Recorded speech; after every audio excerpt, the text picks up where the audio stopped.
Chapter 455. Please remember the domain name of this site. Or search on Baidu.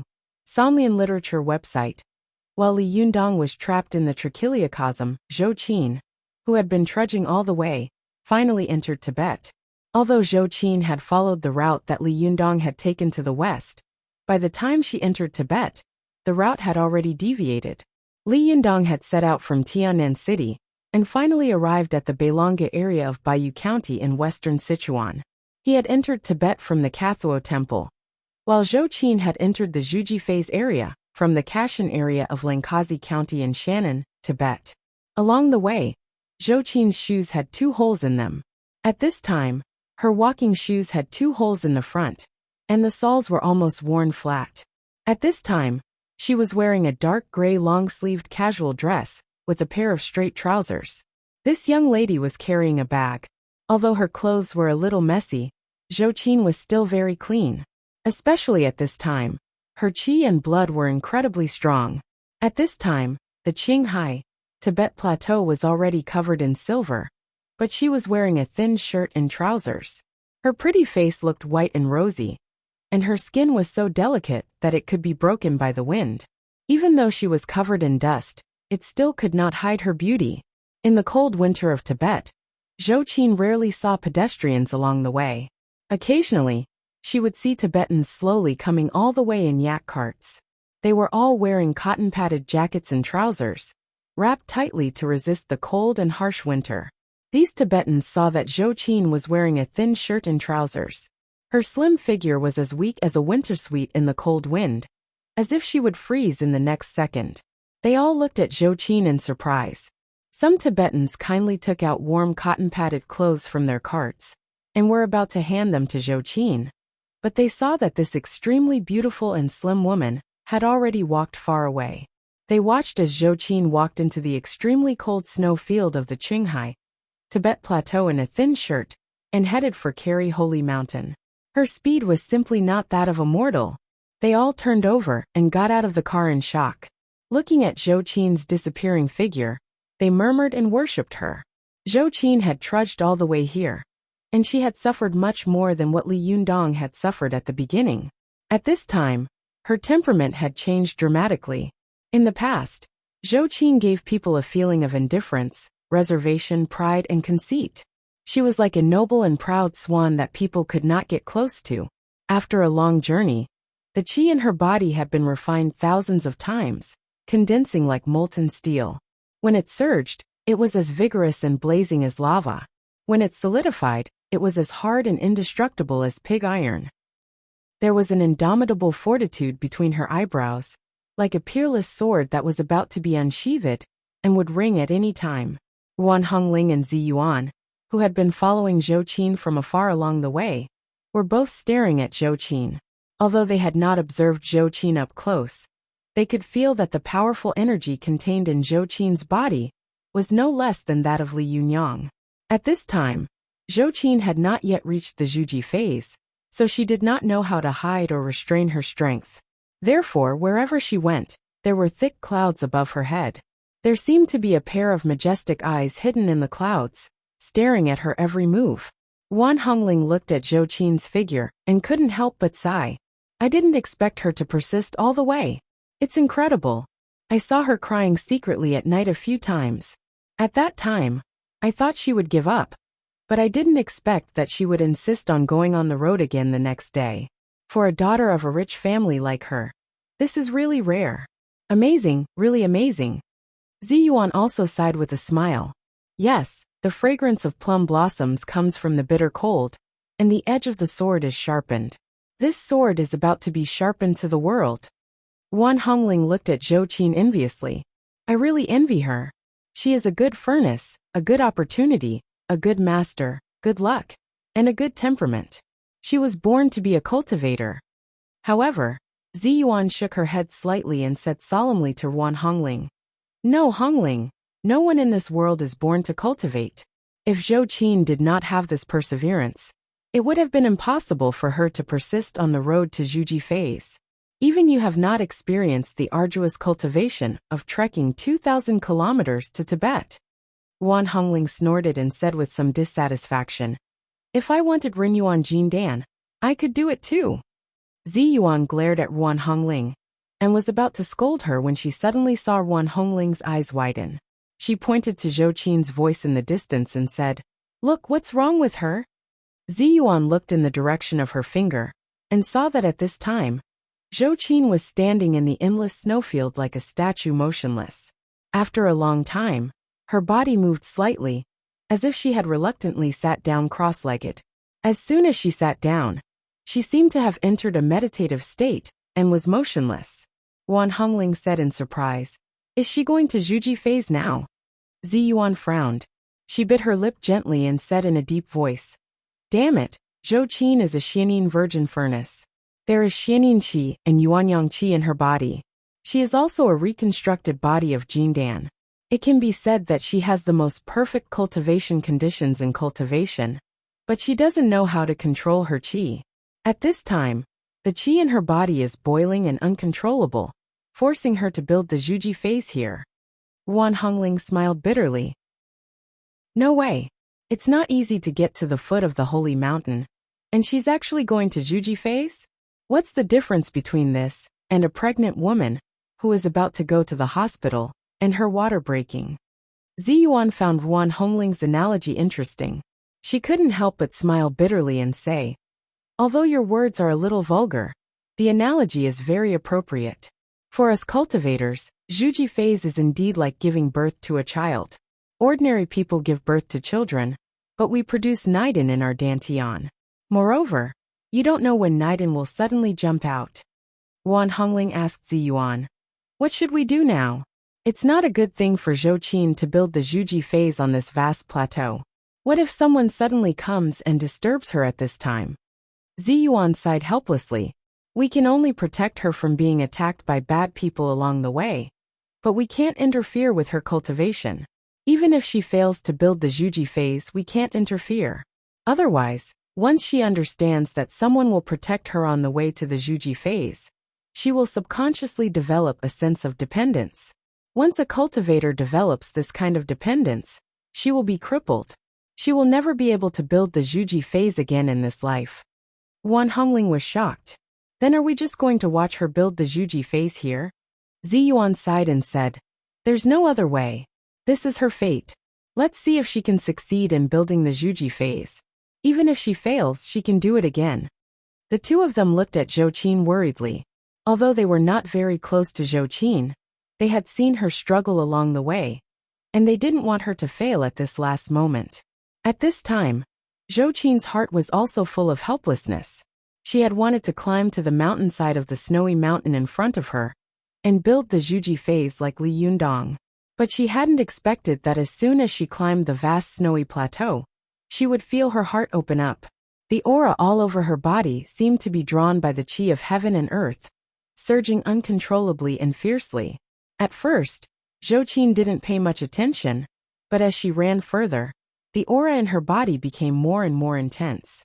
In the end, Zhou Qin clearly felt that the aura all over her body was like a big vortex, crazily rushing toward the lower dantian of her lower abdomen. It was as if there was an extra whirlpool there. And the center of the whirlpool was the place where Niden was about to be formed. Although the environment was not good at this time, Zhou Qin did not dare to hold on anymore. She knew that if she did, all the meridians in her body would explode. She did not dare to be careless. She immediately sat down cross-legged and fell into a deep meditation. Just as Zhou Qin was in meditation, it suddenly began to snow.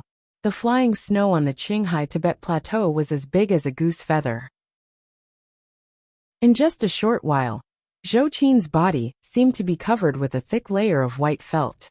But at this time, the aura in Zhou Qin's body was flowing. A stream of cold Xianyin qi rushed from her left kidney to her lower dantian, and another stream of hot Yuanyang qi rushed from her right kidney to her lower dantian.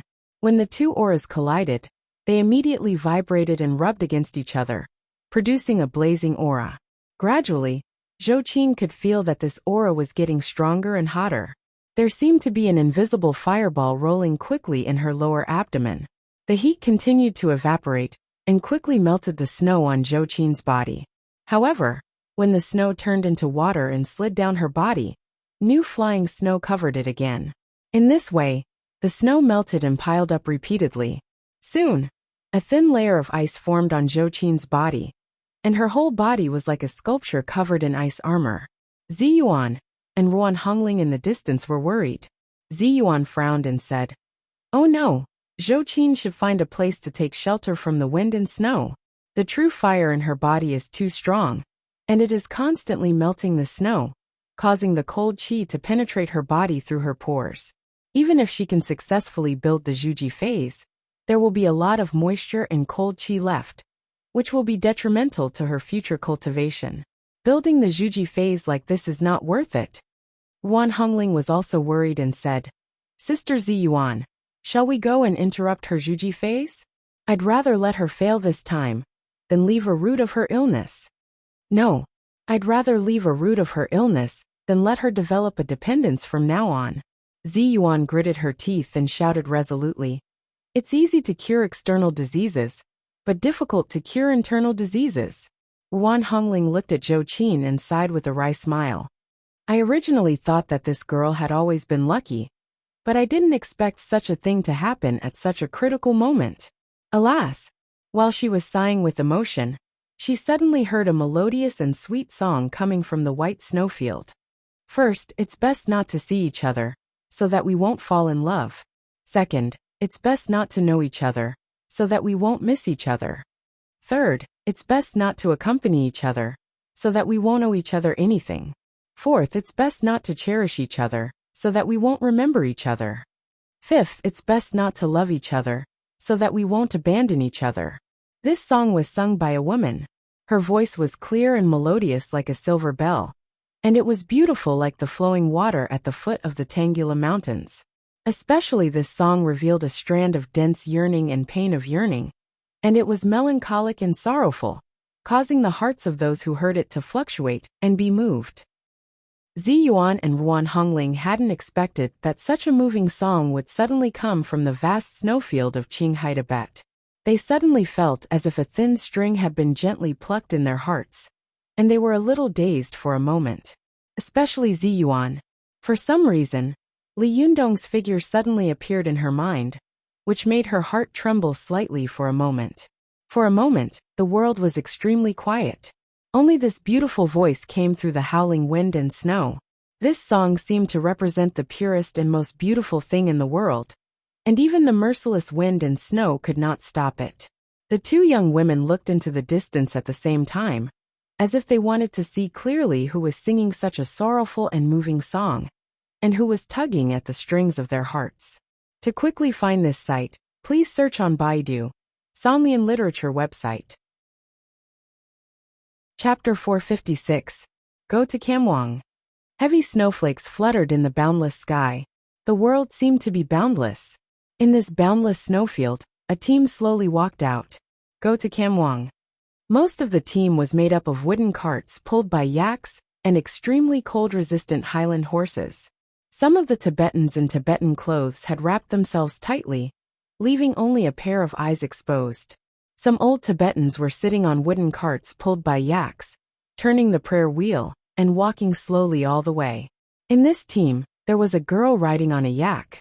Although the snowstorm was very heavy at this time, she was still singing to her heart's content, as if she wanted the wind and snow to send her voice far, far away, all the way to the ears of her lover, bringing her pain of longing and lovesickness. None of the Tibetans in this team spoke. They all seemed to be quietly listening to the girl's singing. Everyone's face was full of emotion and remembrance, as if they were recalling their own emotional memories. When the team was not far from Zhou Qin, the leading Tibetan suddenly shouted, "Changbajila, look, look! There seems to be someone." The leading Tibetan was Uncle Changbajila, who Li Yundong had saved when he was in the Zhuji phase. At this time, he was returning from the Kari Holy Mountain with his clansmen, but they met Li Yundong's disciple, Zhou Qin, on the way back. When Changbajila heard the shouts of his clansmen, he took a closer look and saw a figure sitting cross-legged on the side of the road. Her whole body was frozen, and she was motionless. Changbajila sighed softly and said, "I'm afraid she's frozen to death." By the time he had finished speaking, the girl who was singing had already stopped singing. She spurred her horse to stand in front of Changbajila. Her delicate face was full of sorrow, and there was a touch of haggardness in her big, watery eyes. The girl was Meiduo. She asked softly, Changbajila, what's wrong? Changbajila raised his horsewhip, pointed at Zhou Qin on the side of the road, and sighed. Poor thing, she's frozen to death. As he spoke, he turned around and shouted at his clansmen. Go and carry him into the carriage. When the snow stops, we'll find a good place to bury him. Meiduo curiously looked at the frozen passerby by the roadside. She saw that the passerby was dressed differently from the Tibetans. He looked like a Han from the mainland. Ever since Meiduo had met Li Yundong and fallen in love with him, she had developed a special affection for the Han people. She grabbed Changbajila and whispered, Changbajila, let me go. Maybe this Han brother is not dead yet. Changbajila looked at Meiduo. He seemed to know what she was thinking, so he couldn't help but sigh to himself. He thought to himself, are you kidding me? In this world of ice and snow, wearing such little clothes can freeze people to death in less than 5 minutes, let alone with such a thick layer of ice all over her body. However, Changbajila still stopped Meiduo and said, well, Meiduo, go and have a look. But be careful not to touch the ice with your hands, or you'll freeze. Meiduo smiled slightly and said, Changbajila, I know. I'm not a child anymore. Changbajila looked at Meiduo and couldn't help but sigh in a low voice. Alas, you are indeed not a child. Our Meiduo's heart is no longer in the snow mountain. Meiduo rode her horse forward to Zhou Qin's side. She jumped down gently and bent down to take a look. What she saw shocked her. She saw that the person wearing a layer of ice armor turned out to be a beautiful Han sister. What surprised her even more was that although this woman's whole body had been frozen, her cheeks were still rosy. This Han sister is really still alive. Meiduo was shocked. She subconsciously reached out and gently probed the woman's nose. However, she found that the woman was not breathing at all. Meiduo couldn't help but be confused again. She thought to herself, what's going on? If she's frozen to death, how can her face still be so rosy? But if she's still alive, why isn't she breathing? Not far away, Changbajila saw that Meiduo was staring at Zhou Qin in a daze and didn't respond. He couldn't help shouting, Meiduo, what's going on? Meiduo turned her face and shouted, Changbajila, I don't know either. This Han sister doesn't seem to be dead, but she seems to be dead again. Changbajila couldn't help laughing. Meiduo, you silly child. How can a person seem to be dead and not dead at the same time? If she's dead, she's dead. If she's not dead, she's not dead. With a strange look on her face, Meiduo shouted, Changbajila, come and see for yourself. Changbajila smiled and shook his head. He spurred his horse forward, turned over and took a look. Even though he was experienced and knowledgeable, he couldn't help but be shocked. He exclaimed, this is really strange. Changbajila also probed Zhou Qin's nose with his hand, and became even more shocked. What's going on? Why is her face obviously rosy, but she's not breathing? Meiduo looked at Zhou Qin curiously. She stared intently for a while, and found that the blood vessels under the delicate white skin of Zhou Qin's neck seemed to be moving slightly. Meiduo suddenly exclaimed, she's still alive. I can see her blood vessels beating. After that, Meiduo reached out to touch Zhou Qin's face, as if she wanted to confirm her words. But as soon as Meiduo's hand touched Zhou Qin, her whole body shook. The powerful aura in Zhou Qin's body instantly poured into her body. Meiduo's whole body suddenly shook, just like how Zhou Qin had touched Li Yundong, who was in the process of building the Zhuji phase. She was pulled into Zhou Qin's spirit space. In a trance, Meiduo felt that she was in a bustling modern metropolis. She was like a bystander, looking through Zhou Qin's experience from childhood to adulthood, watching the growth of this rich girl bit by bit. Meiduo had watched Zhou Qin grow up from an eccentric and stubborn child to a proud and conceited young lady. She had also watched Zhou Qin meet Li Yundong on campus, who had confessed his love for her, and Zhou Qin had rejected him without any consideration for his feelings. At first, Meiduo had thought that Li Yundong, who had not yet obtained the Rinyuan Jindan, looked familiar. She hadn't recognized that this loser, who had been a little fat before, was her Han brother. But when Meiduo saw Li Yundong, who had taken the Renyuan Jindan and had been reborn, she couldn't help but exclaim in her heart, "Ah, this is the Han brother. Why is he here? Does this Han sister also know the Han brother? By the way, the Han brother once told me that he used to love a girl deeply. Is this Han sister the girl he loved deeply? Is her name Su-chan?" For Meiduo, Su-chan was really an unforgettable name. It was for this girl that the Han brother had finally rejected her. With this question in mind, Meiduo continued to quietly watch the scenes that flashed quickly in Zhou Qin's spirit space. She looked at the bits and pieces of Li Yundong in the depths of Zhou Qin's memory. She watched as the boy was sometimes majestic, and sometimes humorous. Sometimes Meiduo admired and yearned for him. Sometimes, she was amused and giggled, trembling with laughter. It turns out that the Han brother is such an interesting person. Meiduo looked at everything in front of her with a smile on her face. She couldn't help but feel tenderness in her heart. She murmured in a daze, "I really envy this Han sister for being so happy with the Han brother." But soon, Meiduo discovered that in Zhou Qin's memory, there was always another girl by Li Yundong's side. This girl was extremely beautiful.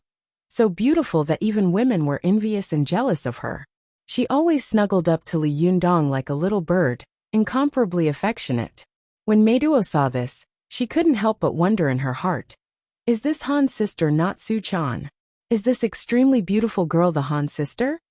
Soon, Meiduo saw Li Yundong mobilize heavenly thunder to strike young Master He angrily, especially when he said, "If heaven doesn't take you, I will." The girl's eyes were filled with tears, and she was so excited that she couldn't control herself. Meiduo bit her lip tightly and shouted crazily in her heart, "This is a real hero. This is a real hero. This is the Han brother I love." But soon, when Meiduo saw that Li Yundong had no choice but to separate from Su-chan, she finally couldn't hold back the tears in her eyes. At this moment, she felt the love between Li Yundong and Su-chan. It was so deep that others couldn't even bear to break them up. It turns out that the Han brother also has such a tender side. Meiduo suddenly felt that she had come into contact with the real Li Yundong, a Li Yundong who was heroic and gentle at the same time. After an unknown period of time, Meiduo woke up from Zhou Qin's spirit space. When she came to her senses, she found that her clansmen were all surrounding her, looking at her in surprise and nervousness.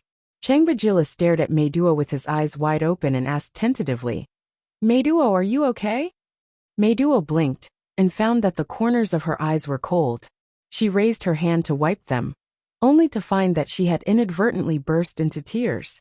The tears that flowed down her cheeks had quickly turned into sparkling ice crystals. Meiduo smiled and said to Changbajila, "I'm fine." Changbajila pointed to the frozen tears on Meiduo's face and asked in surprise, "Why were you crying just now?" Meiduo smiled and said, "Was I crying?" "Changbajila, you must have seen it wrong. I was smiling." The expression on Changbajila's face became even more strange.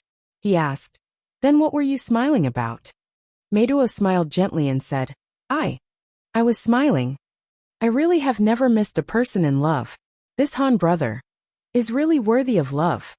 Hearing this, Changbajila smiled bitterly in his heart. This Meiduo is really crazy. She is beyond cure. Her soul has been taken away by the Han brother. Even the living Buddha can't call her soul back now. Meiduo said in a daze, "Changbajila, I've decided. I'm going to Tianan City to find him. I'm going to his school." Changbajila smiled bitterly and said, "Meiduo, you've said this to Shueshan Mountain and God of Heaven 10,000 times. What can you do even if you go to him? Don't tell me you want to separate him and his lover." "Nothing. I just want to see him from a distance, and I'll be very satisfied." Meiduo rolled her eyes and giggled.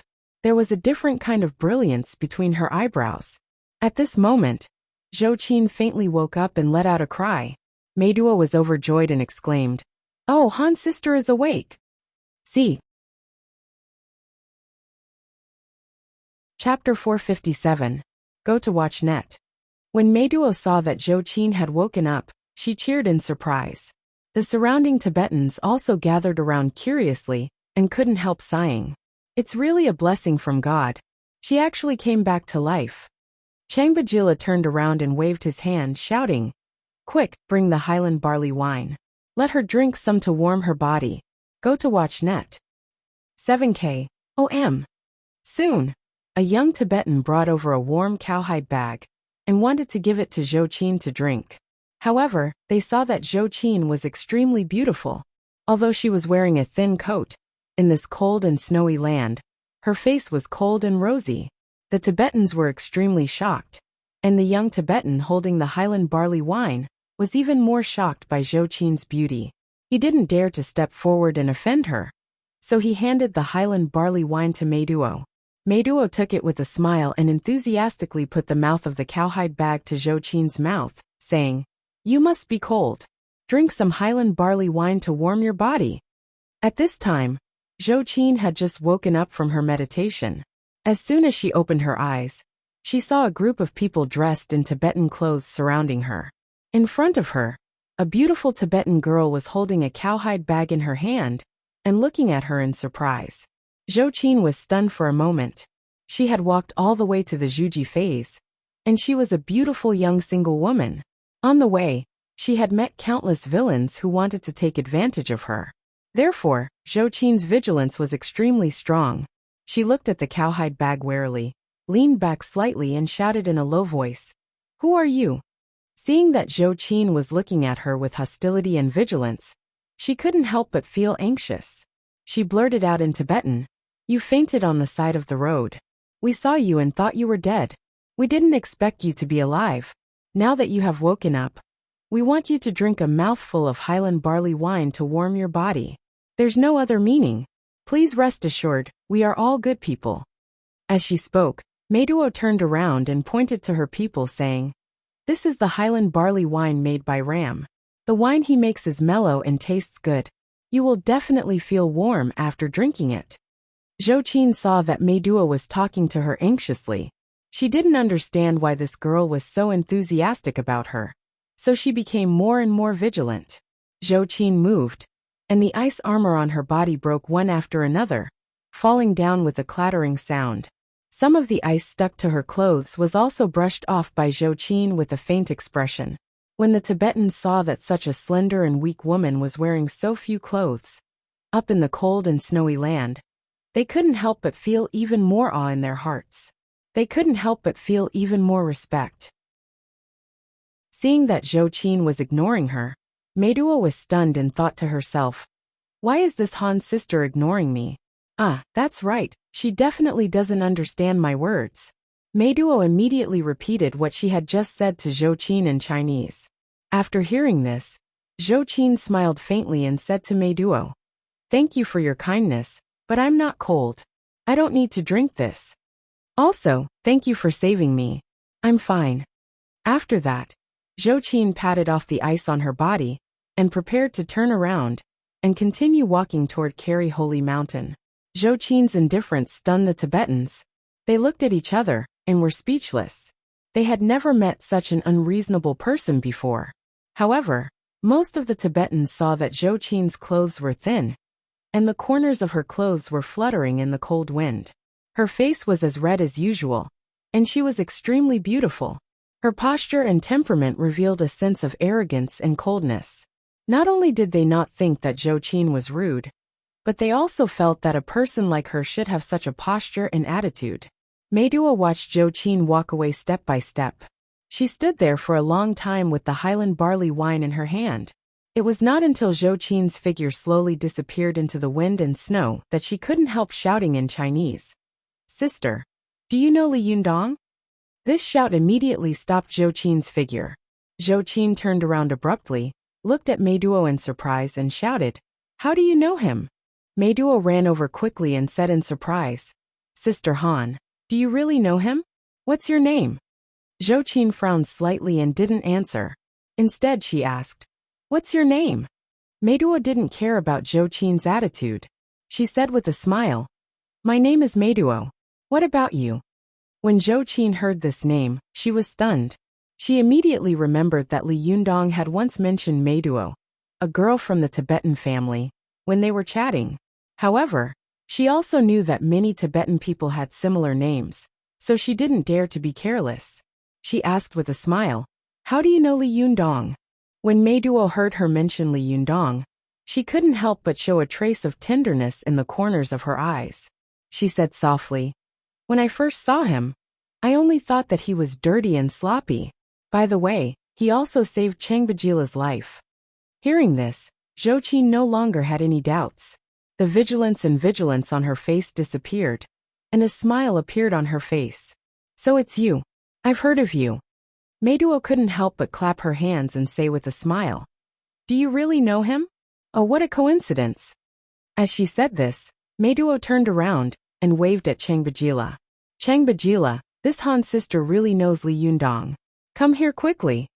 Changbajila immediately walked over to Zhou Qin and said with joy, Han sister, who are you to Li Yundong?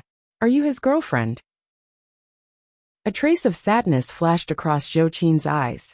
She formed a palm with one hand, made a Taoist salute and said, Ba, I am his disciple. Changbajila was stunned for a moment, but he quickly smiled again and said, no wonder, no wonder.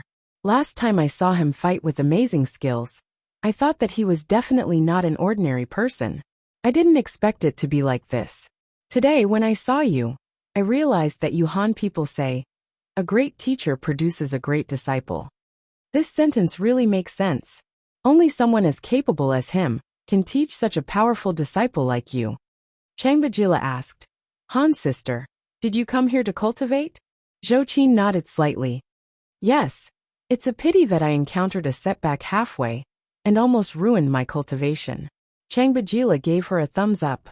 I've lived for decades, but this is the first time I've seen a young and beautiful girl like you who dares to go out alone. What's more, you came to carry Holy Mountain to cultivate in such a small dress in this season. Amazing, really amazing. The people of the Central Plains are really amazing. When Zhou Qin heard the Tibetan man in front of her praise her, she smiled slightly and said reservedly, actually it's nothing. It's all thanks to you. If you hadn't appeared, I'm afraid I would have been in trouble. Meiduo said with a smile. Then how are you going to thank us? Zhou Qin glanced at Meiduo with a smile.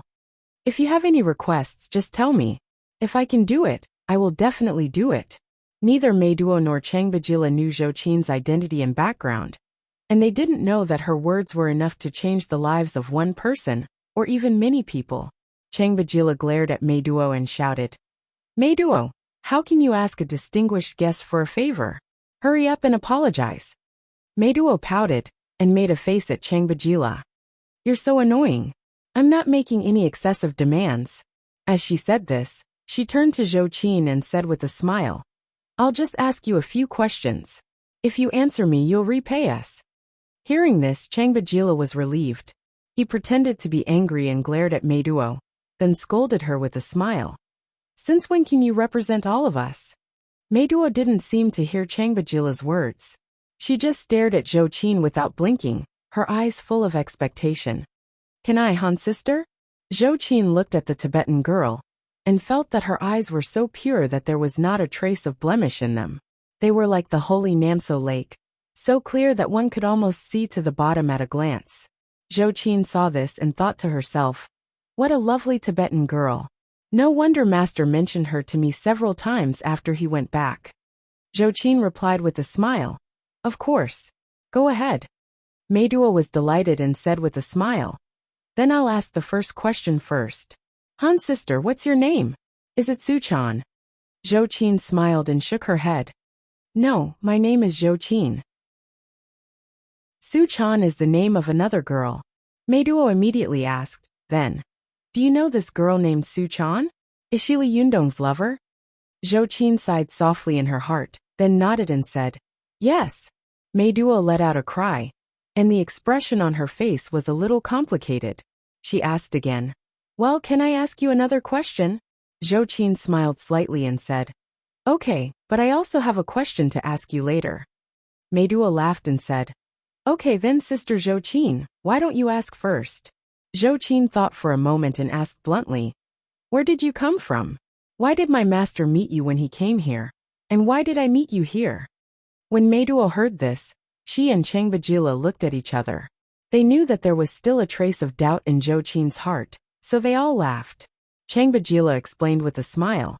Han sister, we go to Kari Holy Mountain to worship every 4 years.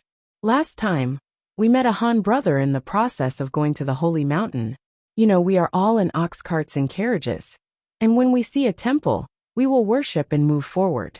It takes a lot of time on the way. So it took us more than a month to come back from Kari Holy Mountain. We are going back to our hometown. Only then did Zhou understand. She smiled apologetically and said, I'm really sorry. I'm a little suspicious. Changbajila waved his hand and said with a hearty smile, It's okay. If a young and beautiful girl like you isn't vigilant, it's easy for you to meet bad people. Meiduo also smiled and said, Han sister, can you answer my question now? Zhou smiled and said, Go ahead. Meiduo asked nervously, If I go to the university that Han brother goes to, do you think I can get in? When Zhou heard this, she felt as if her heart had been overturned. She had all kinds of feelings. She thought bitterly in her heart, Li Yundong, you are really a peerless lover. You love people everywhere. Not only did you make me suffer, but you also hurt such an innocent and lovely Tibetan girl. A wry smile appeared at the corner of Zhou mouth. For a moment, she didn't know how to answer the innocent girl in front of her. Just as she didn't know how to answer, there was suddenly a tinkling sound in the wind and snow. It sounded like camel bells, but also like the sound of Tibetan people turning sutras. When Changbajila and Meiduo heard the sound, they were stunned at the same time, and turned their heads to look into the wind and snow. They saw a team slowly walking out of the wind and snow. There were about a dozen people in the team, each riding a yak or a 2-humped camel. Meiduo asked curiously, Camels? Aren't they only found near Lhasa? Why are there people riding camels here? Changbajila took a closer look at the team. He saw that all the people in the team were dressed in red and yellow Buddhist robes, and the man sitting on the 2-humped camels was wearing a long, yellow feather hat on his head.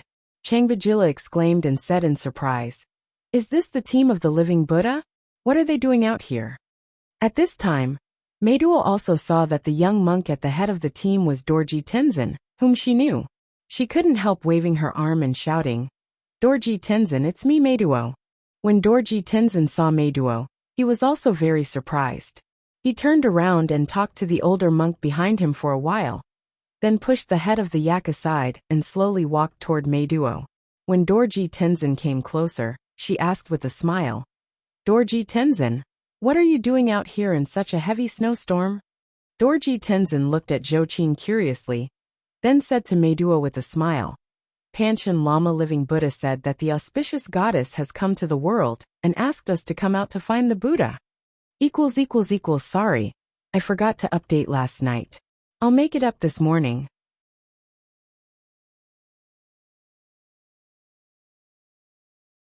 Chapter 458. Go to the net. Lakshmi has come to the world. Meiduo and Changbajila shouted in surprise at the same time. Go to the net. 7K. OM. Dorji Tenzin smiled and said, Yes, this is great news. Meiduo asked in confusion. But Dorji Tenzin, aren't you the guardian Vajra of the Kathoda temple? Why are you helping the living Buddha find the Lakshmi? Dorji Tenzin smiled slightly and didn't say anything. A monk beside him said with a smile, Now Dorji Tenzin has been transferred to the Vajra sacred mountain and has become one of the 18 mountain protecting monks. Meiduo and Changbajila were overjoyed at the same time and said, This is great news. The Kathoda temple has a mountain protecting monk of the sacred mountain. This is a great thing. Dorji Tenzin's face was neither sad nor happy. He saluted and said with a smile, This is the favor of the living Buddha. I just happened to be there. Meiduo smiled and said, Why don't you tell me how it happened? Dorji Tenzin sighed slightly and said, Speaking of which, I have to thank Li Yundong. At that time, he returned the Mahamudra Secret Method Sutra of the Kathoda Temple. When I returned to the Kathoda Temple with the sutra, the abbot was overjoyed and recommended me to meet the living Buddha. When the living Buddha saw me, he said that I had the root of wisdom and opportunity, so he kept me by his side and made me a mountain guardian monk. Meiduo smiled and said, That's too much of a coincidence. Dorji Tenzin, do you know who this is? As she spoke, She pointed to Zhou Qin beside her. Dorji Tenzin had been paying attention to Zhou Qin. In his eyes, Zhou Qin's aura was incredibly strong and exuberant, and she was dressed like a Han person. Dorji Tenzin had only seen such a powerful Han person from Li Yundong. Dorji Tenzin put his palms together and asked, "I don't know. Meiduo, please introduce her to me." Meiduo said with a smile, "This is Li Yundong's disciple. Her name is Zhou Qin." Dorji Tenzin's eyes lit up, and he couldn't help but laugh. "Ah, it turns out to be Grand Master Li's disciple. Sure enough, a famous teacher produces a brilliant disciple. The master is a handsome figure in the Central Plains, and the disciple is also so outstanding. I admire you." Zhou Qin had also heard Li Yundong mention Dorji Tenzin. She also smiled and returned the greeting with the Taoist etiquette. She smiled and said, "Master Dorji Tenzin, you flatter me. Although my master's cultivation is amazing, I believe he doesn't deserve the title of Grandmaster." Dorji Tenzin smiled and said, "Although I am not a Grand Master now, I will definitely be one in the future. Moreover, I don't dare to accept your title of Master." Zhou Qin also pursed her lips and smiled. "Even if you're not a master now, you'll definitely be one in the future." After saying that, they all laughed out loud. When Meiduo saw that Zhou Qin and Dorji Tenzin were talking happily, she smiled and said, "I remember that there was a poem in the book of the Han people that said, 'It's a small world.' I think it's a bit like that now. Sister Han, don't leave tonight. Drink and sing with us." Tibetans were warm and hospitable. When they met a guest they liked, they would warmly urge them to stay and sing and dance with them in the evening. Zhou Qin shook her head with a smile and declined Meiduo's kindness. She said, "I'm going to carry Holy Mountain to cultivate. I'll drink your Highland barley wine when I have the chance in the future." Meiduo was disappointed. "Ah, can't you stay tonight? Sister Han, it's almost night. Do you know how cold it is here at night? Don't leave tonight. Stay in my tent for the night. I have a lot to say to you." As she spoke, Meiduo couldn't help but take Zhou Qin's hand and shake it gently, begging in a low voice. Although Zhou Qin's character was firm and strong, when she saw Meiduo pleading so pitifully, she really couldn't bear to refuse her. Her heart softened, and she was about to sigh secretly, when she suddenly heard the sound of the bell of the scripture tube not far away. A magnetic voice said, "Dorji Tenzin, call Meiduo to me." Dorji Tenzin looked back, and saw a yellow-crowned lama, sitting on a double-humped camel nodding at him. Dorji Tenzin smiled at Meiduo and said, "Meiduo, Master Erdini wants to see you." Meiduo was slightly surprised. "Ah, is that Master Erdini of Potala Palace?" Dorji Tenzin smiled and said, "Yes." Meiduo was immediately surprised. She tidied up her clothes in a panic and said, "Why does the master want to see me?" Changbajila looked at Meiduo enviously and said, "Meiduo, you are so lucky to be summoned by Master Erdini. I've only seen him from afar when I was on a pilgrimage in my life." Meiduo became more and more nervous. She tidied herself up several times and still asked Zhou Qin worriedly, "Sister Han, do you think I'm okay?" Although Zhou Qin didn't know the status of Master Erdini in the hearts of the Tibetans, she knew that he must be an extraordinary person. She smiled and comforted her. "Meiduo, piety is not in your clothes but in your heart." In the distance, Master Erdini also clearly heard Zhou Qin's words. He looked at Zhou Qin with appreciation and said with a smile, "You're right. Meiduo, come here. I'm not a vulture. I don't eat people." The monks who followed him all laughed, and Meiduo's heart was also shaken. She boldly walked up to Erdini and blinked her eyes curiously at the master of Potala Palace. Master Erdini looked at Meiduo carefully, nodded to himself and smiled kindly. "Meiduo, when were you born?" Meiduo was a little confused, but she still gave him her name. Master Erdini pinched his fingers and calculated silently in his heart. Then he smiled at Meiduo and said, "Meiduo, come closer." Meiduo took 2 steps forward curiously, only to see Master Erdini hand her the prayer wheel in his hand. He smiled kindly and said, "Meiduo, take this and see if you can spin it." Meiduo smiled and said, "What's so difficult about it? Isn't this something that everyone can do?" Dorji Tenzin couldn't help but interject with a smile. Meiduo, you don't know. Do you know what you're holding in your hand? Meiduo blinked and said, Isn't it just a hand mani wheel? What's so strange about that? The Tibetans called the hand-cranked prayer wheel the mani wheel. Almost every devout believer of Tibetan Buddhism had one. The Tibetans firmly believed that turning the prayer wheel would give them merit. Turning it once was equivalent to reciting the Tripitaka once. Turning it twice was equivalent to reciting all the Buddhist scriptures. Turning it 3 times could eliminate the hindrances of one's body, mouth, mind, and sins. Turning it 10 times could eliminate the hindrances of sins like Mount Sumeru. Turning it 100 times could make one's merit equal to that of King Yama. Turning it 1,000 times could allow all living beings to attain Dharmakaya. Turning it 10,000 times could allow all living beings to be liberated. Turning it 100,000 times could allow the Bodhisattva Guanyin to meet the saints. Turning it 1,000,000 times could allow all living beings in the 6 paths of samsara to be at peace and happiness. Turning it 1,000,000 times could allow all living beings in the 6 paths of samsara to be free from the sea of suffering. Although Meiduo's words were naive, they were not without reason. The monks and lamas around all laughed. Dorji Tenzin said with a smile, Meiduo, you have Erdini's personal mani wheel in your hand. Only people with great merit and dharma power can spin it. Ordinary people can't spin it no matter how hard they spin it. Meiduo was shocked. She quickly looked at the prayer wheel in her hand and saw that it was made of pure gold. The cylinder was engraved with the 6-word mantra of Tibetan Buddhism, and the middle of the cylinder was also engraved with mantras. Around the mantras were also engraved with exquisite patterns of birds and beasts. These birds and beasts were painted with colorful paint and inlaid with corals and gems. At a glance, one could tell that they were not ordinary objects. Meiduo felt that the prayer wheel in her hand was heavy. She couldn't help but raise her head and say to Erdini eagerly, Master Erdini, I'm afraid I can't do it.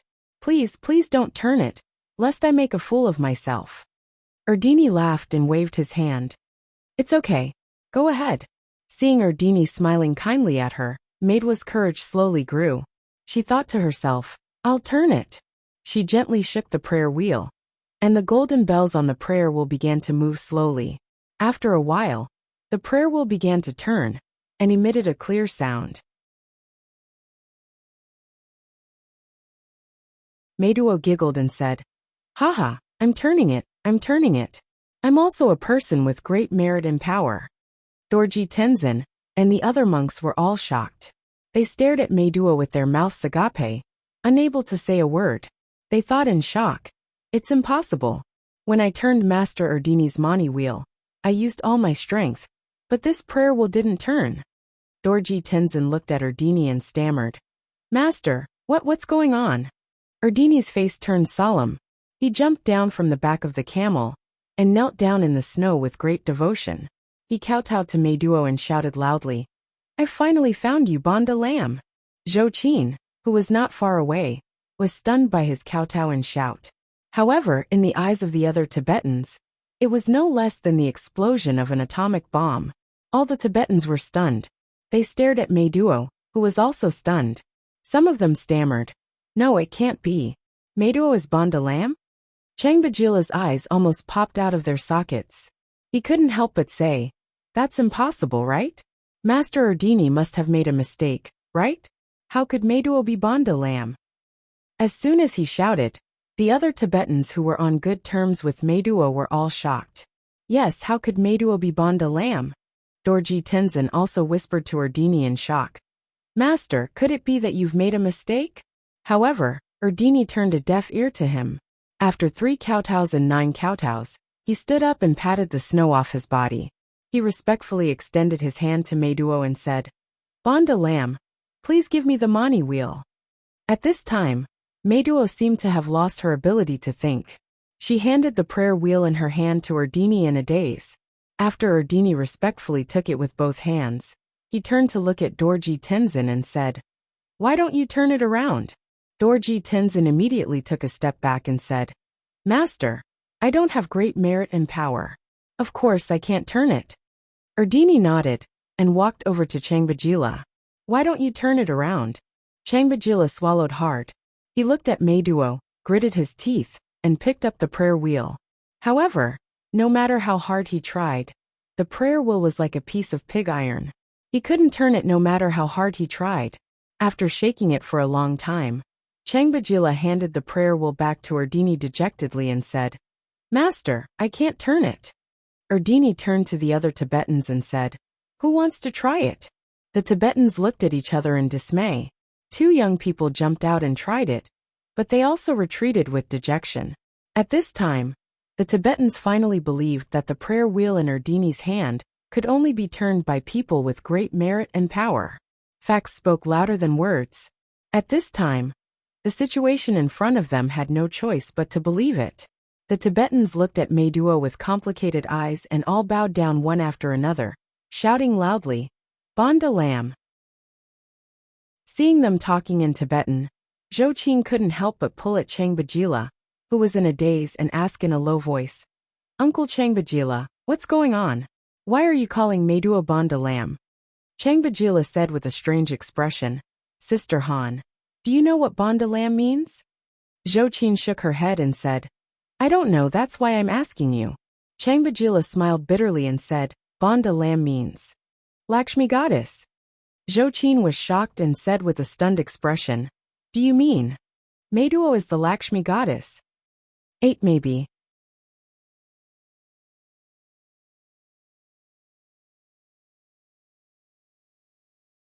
Chapter 459.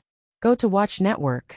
Before Zhou Qin had met Li Yundong, her understanding of Tibetan Buddhism was limited to movies and TV programs. But after she became his disciple, she began to read a lot of classics of ancient and modern Buddhism and Taoism. In particular, Li Yundong's best kung fu was the mantra Mahamudra, so Zhou Qin had also read some materials about Tibetan Buddhism. Although she didn't know that the Tibetan word Banda Lam meant auspicious goddess, she knew that auspicious goddess was an extremely important protector of Tibetan Buddhism, also known as the goddess of merit. Zhou Qin looked at Meduo, who was not far away, dumbfounded. She had never expected that this Tibetan girl, who had been talking to her intimately before, would turn out to be the reincarnated auspicious goddess. Zhou Qin was stunned for a while, and she couldn't help but feel puzzled. She turned to Changbajila and asked, "That's not right. You Tibetans are looking for reincarnated spiritual children. Aren't you looking for newborn ones? Meduo is already 18 years old, isn't she? She doesn't look like a reincarnated spiritual child." Changbajila smiled bitterly and said, "Only the reincarnations of other gods or living Buddhas will find newborn spiritual children, and living Buddhas can calculate where they will be reincarnated. But Banda Lam is a very special god. She has 2 faces and 2 forms. One is the quiet and beautiful Banda Lam, which symbolizes purity and kindness. The other is the ferocious Tsing Lam, which symbolizes anger and majesty. When Tsing Lam shows her true body, no matter who sees her, they will die with her.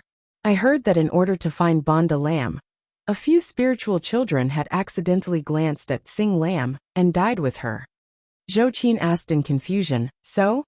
Changbajila said, "So. Finding Banda Lam is the most difficult, especially when she doesn't show her true body. No one can tell where she is. Alas, I didn't expect Meduo to be Banda Lam." Zhou Qin saw Changbajila's worried face and kept sighing. She couldn't help asking, "Isn't it a good thing that Meduo is the reincarnation of a god? Why are you so sad?" Changbajila glanced at Zhou Qin and sighed hesitantly. "Alas, I can't explain it to you. Let's not talk about it. You'll know later. I have to pay my respects to Banda Lam quickly. If I make her angry, it won't be good." After that, Changbajila followed his clansmen and kowtowed. He respectfully prostrated himself in the snow and bowed to Meduo.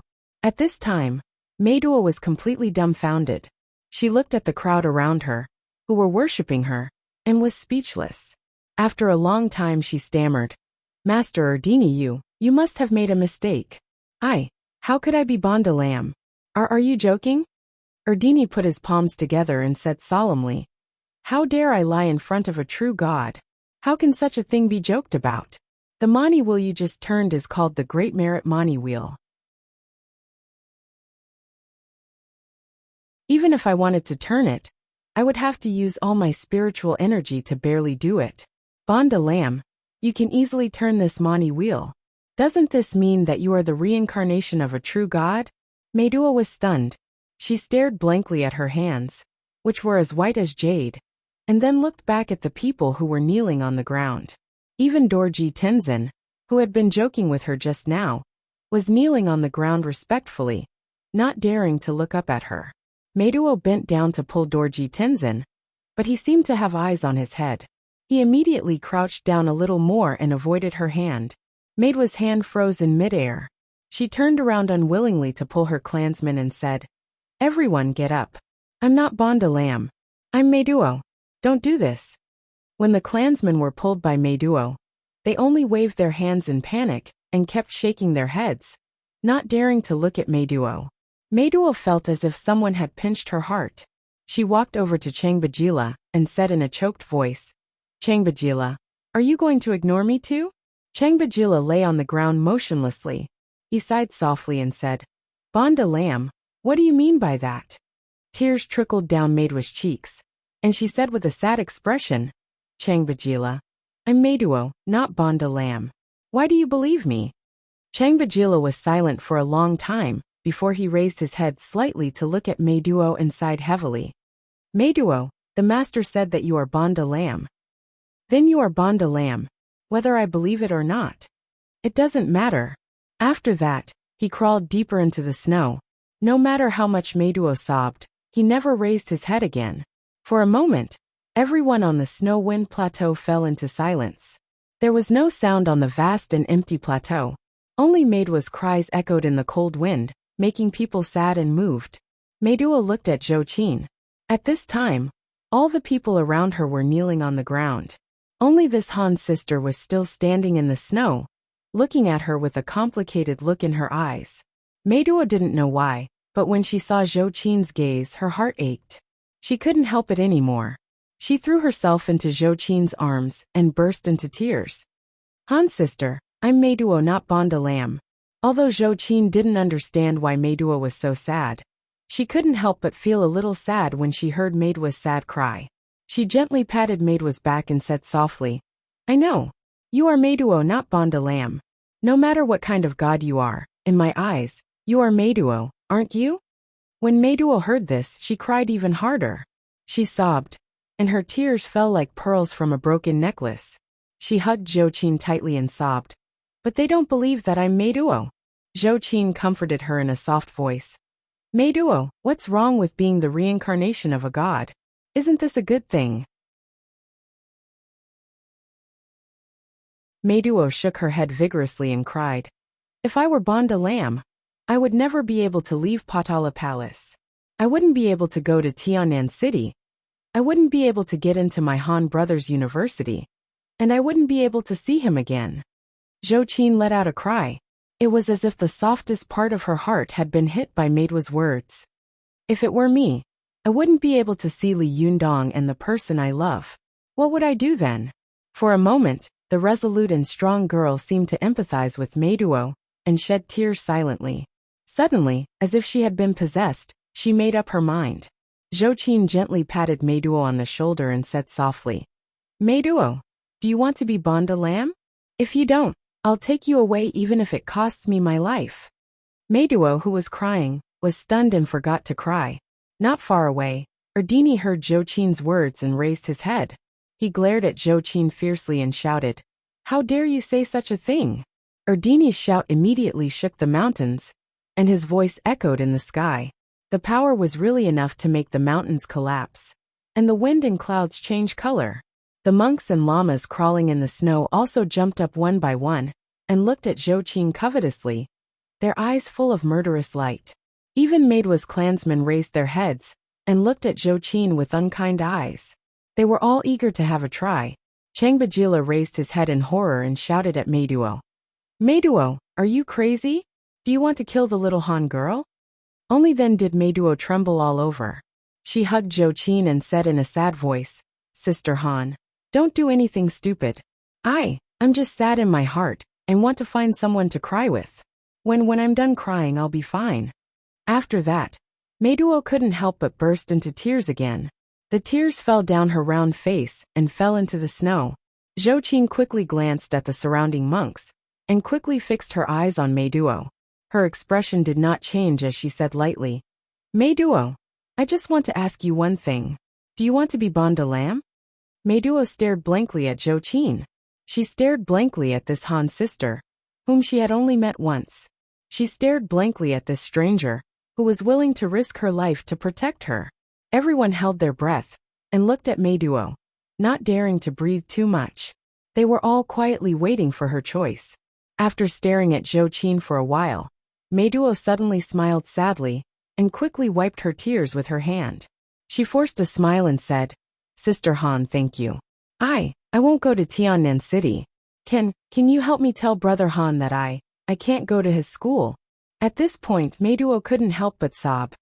Sister Han, when you go back, remember to tell him that there is a girl named Meiduo in Potala Palace thinking of him. When you have time in the future, you can come and see her. She was originally a poor woman who loved Li Yundong deeply, but couldn't get his love. At this time, she had met Meiduo, who was even more pitiful than her. Even though she was usually strong-willed and had tempered her will into steel on the way to the Zhuji phase, at this time, she couldn't help but feel that the steel she had tempered had softened, and she began to shed tears of sympathy for Meiduo, who was in the same boat as her. Seeing that Zhou Qin was also crying, Meiduo thought that she was sympathizing with her. She forced a smile and comforted Zhou Qin, saying, Don't be sad for me. I am fine. Meiduo is very strong. In fact, it's good to be bon de lamb. Many Tibetan girls want to be bon de lamb, but they can't. At this time, seeing that Meiduo had decided to be bon de lamb, Erdini also withdrew his fierce gaze and became kind again. He lowered his eyes, gently shook the prayer wheel, and recited the scriptures. The monks on the side were still surrounding Meiduo, as if they were urging her to go on her way. Meiduo glanced at them, then turned around and ran to her yak. She took out a woolen cotton-padded jacket, then ran to Zhou Qin and stuffed it into her hand. Meiduo smiled and shed tears. She said, Sister Han, I'm leaving. You have to be careful on the way. It's very cold on the top of Kari Holy Mountain. Don't get sick from the cold. Zhou Qin pinched the soft woolen cotton-padded jacket and couldn't say no. She just sighed slightly and said, Is there anything else you want me to tell Master? Li Yundong? Meiduo smiled and shook her head. No, I've thought it through. If we are fated to meet again in the future, I will see him again. Let's talk about it then. Zhou Qin watched Meiduo turn around and leave in a daze. Her delicate figure looked particularly sad in the wind and snow all over the sky. After Zhou Qin watched Meiduo get on Dorji Tenzin's yak, Meiduo began to sing the song that she hadn't finished before. Sixth, it's best not to face each other, so that we won't meet again. Seventh, it's best not to make mistakes, so that we won't be disappointed. Eighth, it's best not to marry, so that we won't be together. Ninth, it's best not to rely on each other, so that we won't be together. 10th, it's best not to meet, so that we won't be together. But if we've met before, we'll know each other. Why not see each other again? It's safe to say goodbye to you, so that we won't miss each other in life and death. Zi Yuan and Ruan Hongling, who had witnessed all this from a distance, watched in a daze as Meiduo gradually walked away with Erdini, Dorji Tenzin, and the others. Then, Changbajila led his clansmen in the opposite direction. On the snowy plateau, Zhou Qin was the only one left standing silently in the snowfield, like an ice sculpture. For a moment, the wind and snow in the vast world swept away all the footprints on the snow, and the snow fell even heavier.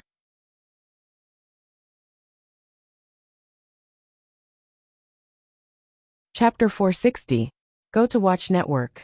Looking at Zhou Qin's departing figure, Ruan Hongling sighed softly and said, I didn't expect Zhou Qin, who is usually cold and aloof, to have such a warm heart. However, she almost caused a great disaster. Go to Kanban. If Meiduo really says that she doesn't want to be bon de lamb, I'm afraid we won't be able to sit back and watch. In that case, there will be another fierce battle between the esoteric sect and the Taoists. Zi Yuan sighed softly and said, Although Meiduo doesn't know about the cultivation world, she knows that if she doesn't agree, I'm afraid Zhou Qin will die here. So she agreed. However, what impressed me was that Zhou Qin was still able to remain calm and composed in the face of several mountain-guarding divine monks. Not to mention anything else, just her ability to maintain her qi and her bearing have already surpassed many cultivators who have been cultivating for a long time. No matter what realm Li Yundong's cultivation will reach in the future, he can rest assured that his cultivation and kung fu will definitely be inherited by Zhou Qin in the future. In the future, she will definitely be an earth-shattering female cultivator. A sect has produced two unprecedented geniuses like Li Yundong and Zhou Qin at the same time. It's impossible for this sect not to be glorious. For some reason, Wan Hongling suddenly thought of her Linggong sect. She felt the decline of Linggong's sect at this time, and couldn't help feeling sour in her heart. What's the use of just having a powerful disciple? If all the disciples he takes in the future are powerful, then that's true ability. Ziyuan smiled slightly and said, I don't know where Li Yundong's next disciple will be. While Zhou Qin was in the Zhuji phase of Carry Holy Mountain, in the distant State University of Pennsylvania, Chris, who had been to Tian'an City as an exchange student before she died, was wandering in the warm sunshine of the campus, preparing her graduation thesis. In December, Pennsylvania was suffering from a cold snap. The students in the university usually wore thick clothes and wrapped their faces tightly with scarves to prevent the cold wind from getting into their clothes.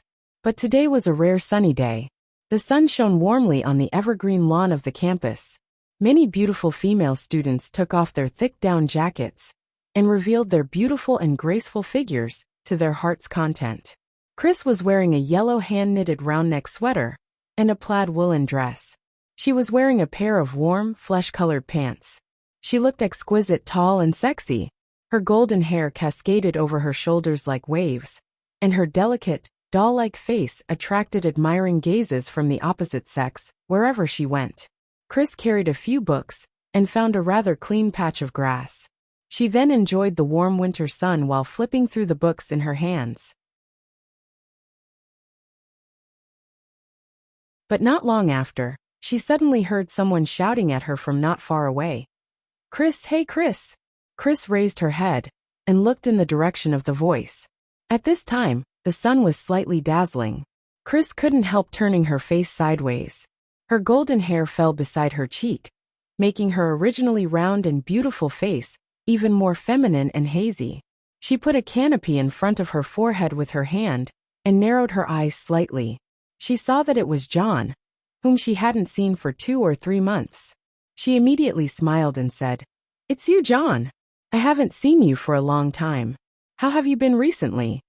Although John and Chris were good friends who often communicated with each other, he was still shocked by the beauty that Chris showed at this time.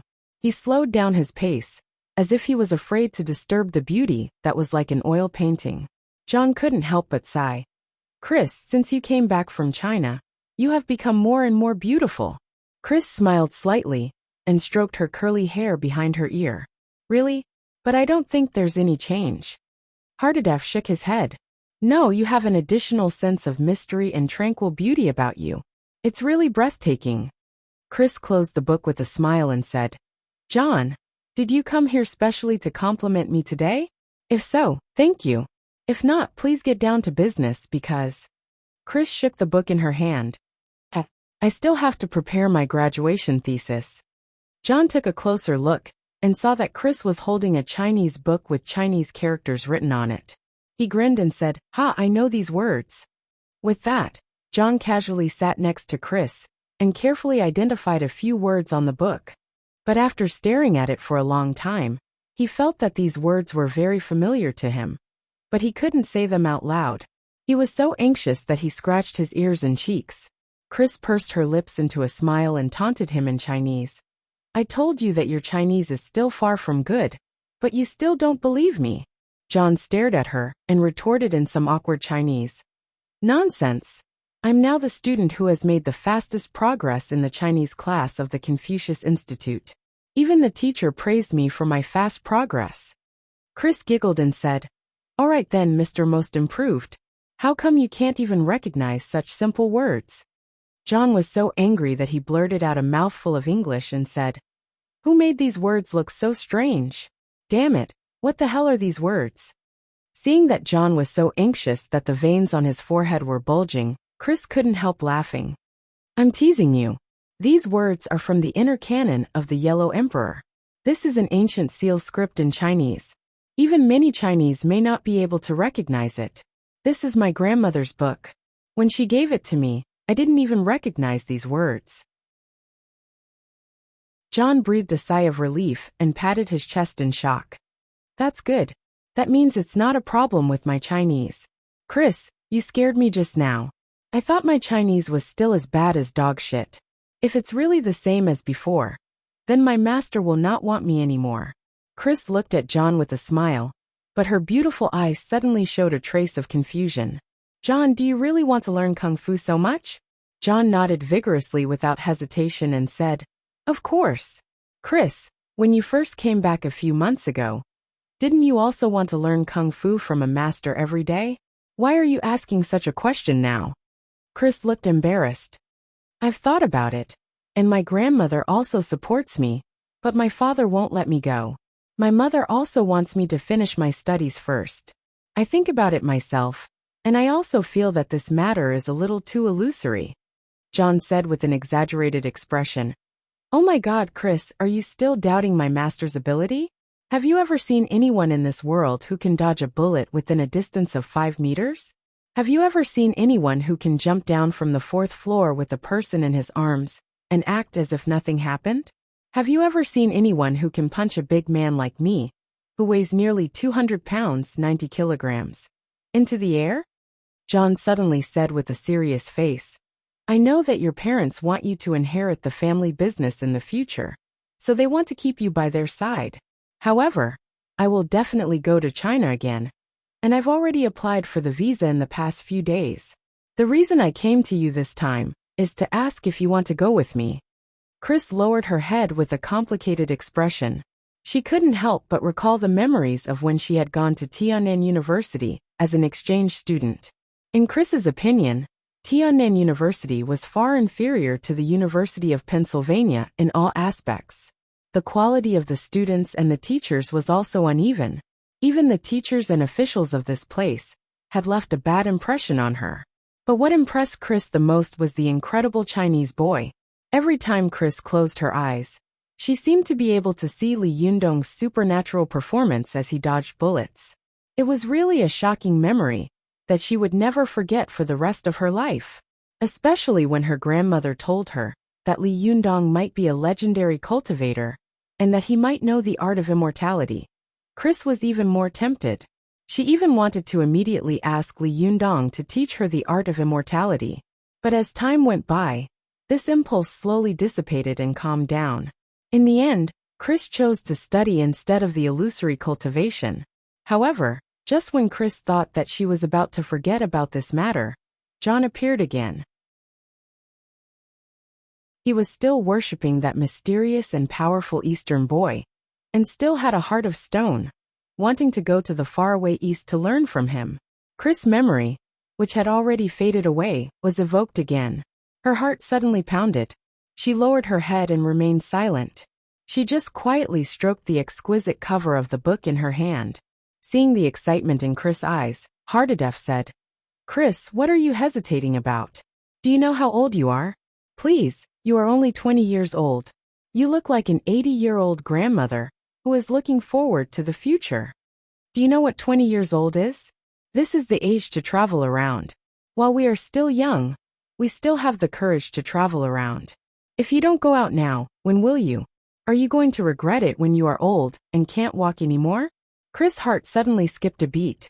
She remembered what her grandmother, Lin Guoying, had once said to her. "Chris, if you meet the real person, don't hesitate. You must find a way to worship him as your master. Otherwise, you will definitely be like me in the future, watching your youth fade away. It will be too late for regrets at this time." This sentence made the wild and adventurous spirit in Chris' blood, inherited from her sailor grandfather, burn. She slowly raised her head, and her eyes were full of sparkling light. Hardedef saw Chris' eyes and shouted in surprise, "Chris, Have you decided to go to China with me? Chris smiled and sighed. Hardedef, you can be a politician in the future. You are very eloquent. Chris grinned. I'm not Arnold Schwarzenegger. Chris pursed her lips and smiled. That's right. Arnold isn't as good at fighting as you. Hardedef cooperated and made a bodybuilder's move, then made a few fighting moves. He was so excited that his eyebrows almost flew up. Chris, when are we leaving? I can't wait to fly to China and start a new life. Chris shook her head and said with a smile, You are really optimistic. You have to learn Chinese better. You know, that bastard doesn't seem to be very willing to accept us as disciples. Hardedef waved his hand carelessly. He said word by word in Chinese. Chris, as the saying goes, sincerity can move metal and stone. I don't believe that my sincerity can't move master. I will definitely make him accept me as a disciple. Chris smiled and said in Chinese, Thank God, these few sentences are quite standard. It seems that you have practiced for a long time. Hardedef laughed and switched back to English. I practice dozens of times a day. Damn it, Chinese is too difficult to learn. But I'm going to China soon to continue learning, ha ha ha. As he said this, Hardedef happily somersaulted on the spot. He was as excited as a child and shouted with joy. Haha, we are going to China. Chris, let's go to the east together. Chris smiled and was about to speak when she suddenly heard a voice next to her. Go to the east? What east? Are you going to elope? Haha, if you are going to elope, take me with you. Chapter 461. Go to watch net. When Chris and John heard this, they turned their heads at the same time. They saw a tall, voluptuous girl with brown hair and blue eyes standing in front of them, smiling at them. Watch net. 7K. OM. This woman was about 1.75 meters tall. Her two long legs were amazingly proportioned. She had the body of a famous model. Her waist was so slender that it seemed as if it would break with a single step. However, her chest was astonishingly magnificent. A deep ravine could be seen in the middle of her snow-white breasts. It was a dazzling sight. John recognized her at a glance. Wasn't this Alba, the school's cheerleader? Wasn't she the one who hated Chris the most? Why did he come here to join in the fun? Chris was the president of the student council and a famous campus belle. She came from a good family and had a good personality. Almost all the boys acknowledged that Chris was the best of the best. Any man who married her would be blessed by the heavens. They would be able to fight for at least 30 years less.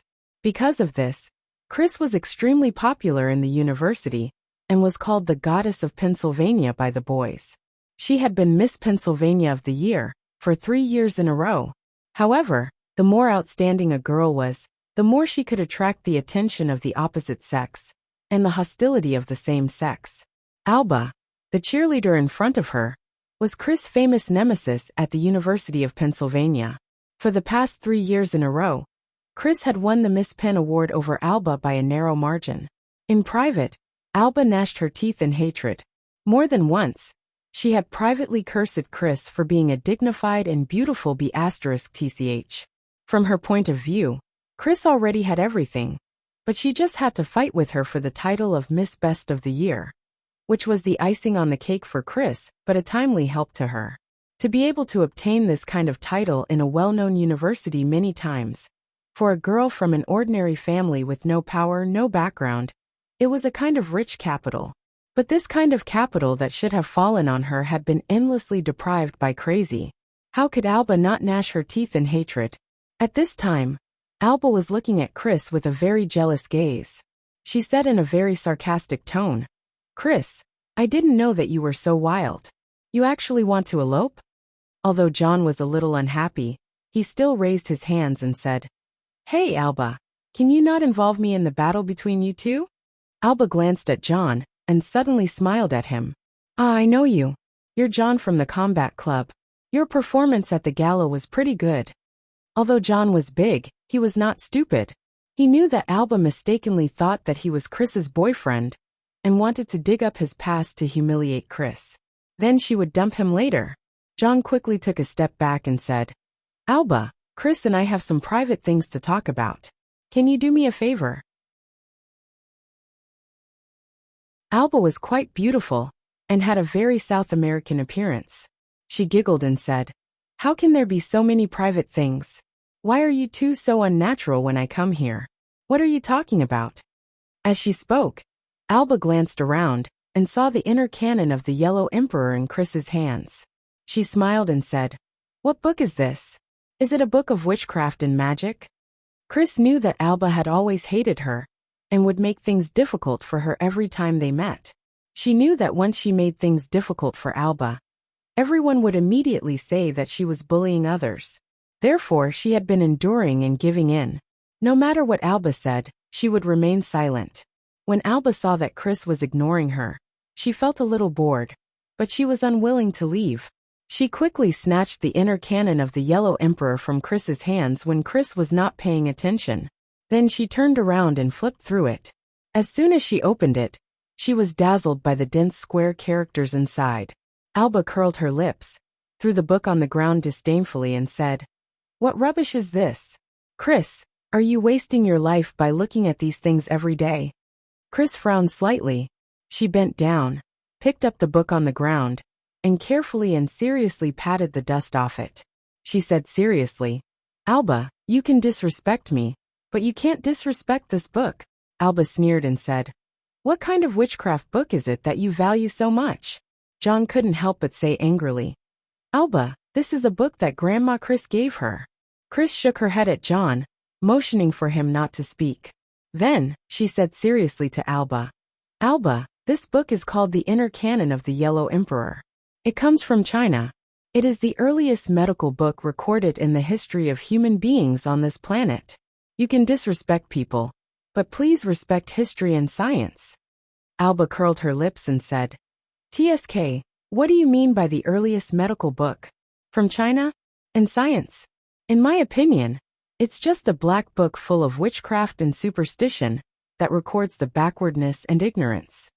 Ever since John had seen Li Jiandong's magic, he had been full of yearning and longing for the mysterious country of China.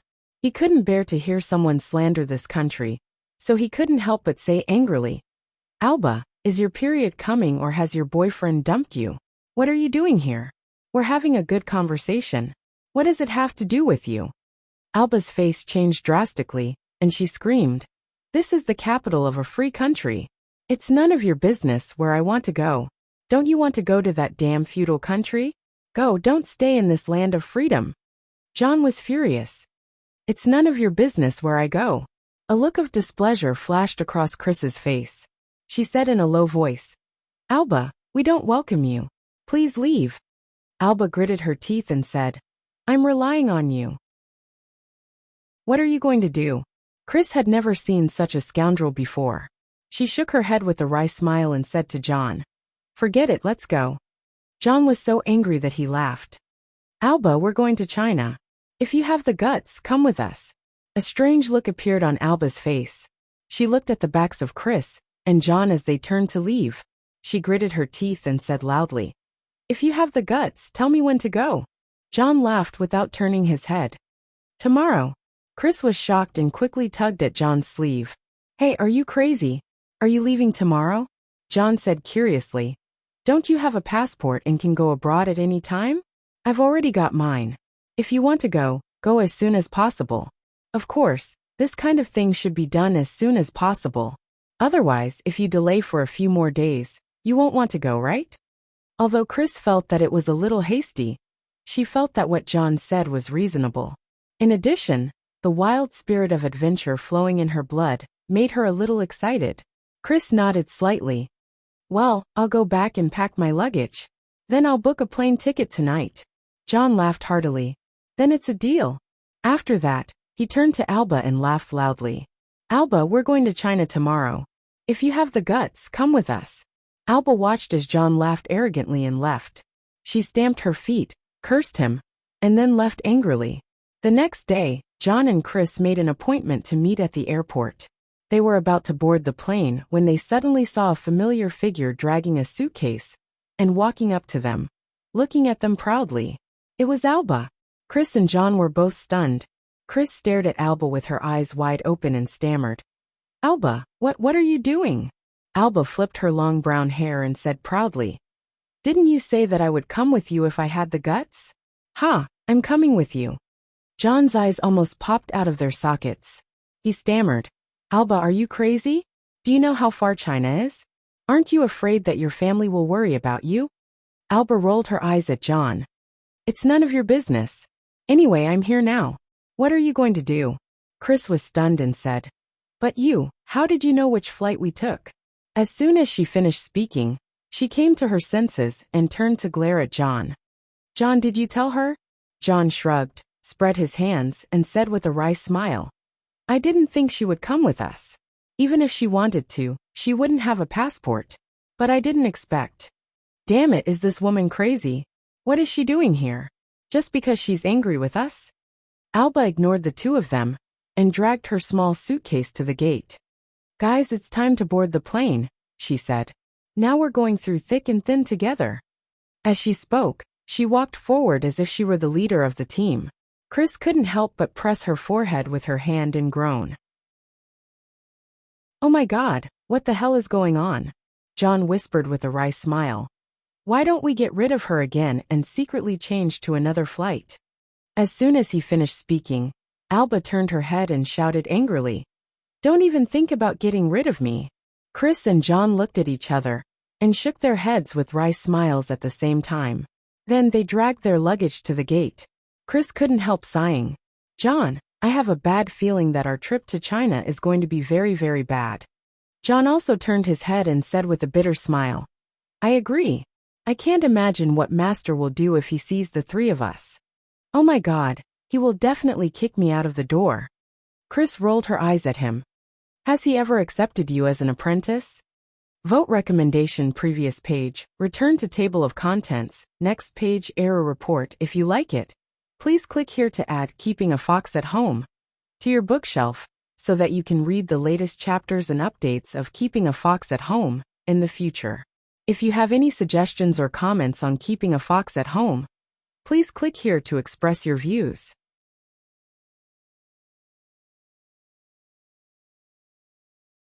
Chapter 462. Go to CNET. It was supposed to be a wonderful and exciting trip, but now there was a third party. Both Chris and John felt very uncomfortable, as if they had swallowed a fly. However, Alba was sitting right between them, which made the atmosphere very awkward for a while. Go to CNET. Chris and John sighed inwardly and closed their eyes. They didn't want to talk to Alba. They were going to pretend to be dead all the way to China. But after the plane took off, Chris, who was resting with her eyes closed, suddenly heard Alba crying in a low voice next to her. Puzzled and curious, she opened her eyes and took a look, only to see Alba lying on the seat of the plane, sobbing and wiping away her tears. Although Chris didn't know what had happened, she still kindly handed over a tissue. When Alba saw the tissue, she took it without raising her head and held it tightly in her hand. However, she didn't wipe away her tears and just kept crying. Chris couldn't help but ask, "Alba, if you miss home, you might as well book a ticket back as soon as you get off the plane. I'll pay for you." Alba raised her head. Her tears had ruined the makeup on her face. She cried, "Why are you pretending to be a good person?" Chris sighed helplessly. "No matter what, we are all classmates. If you go to China with us, we can't just leave you behind, can we? What's wrong with you?" Alba looked at Chris in a daze. Suddenly, she pouted and threw herself into Chris's arms with an aggrieved look on her face.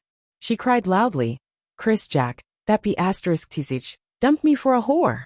Chris smiled bitterly. John really hit the nail on the head.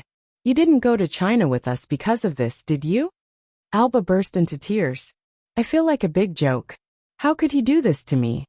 Chris sighed helplessly and patiently comforted her mortal enemy. "It's fine. Maybe you can start a new relationship in China."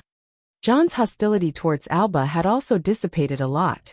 He winked and said, "By the way, Alba, I know a lot of handsome guys in China. Do you want me to introduce you to some of them?"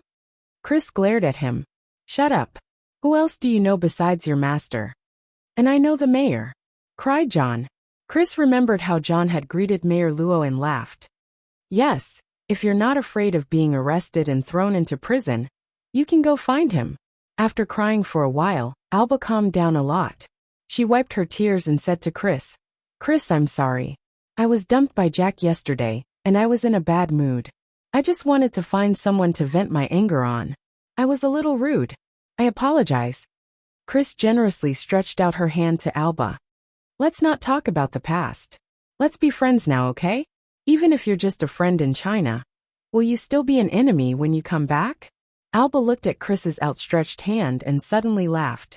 She also reached out and shook hands with Chris. "Well, let's make a truce for the time being." This beautiful South American woman's mood came and went quickly. She quickly sat up straight, wiped the tears off her face, opened her small bag, and carefully touched up her makeup in front of the mirror. When she was done, she said to John excitedly, "Hey, are you really going to China to elope? Wow, that's so romantic." When John saw Alba crying and laughing at the drop of a hat, he couldn't help but smile bitterly. "Alba, don't play with me. Chris and I are just friends. We're going to China to be apprenticed to a master."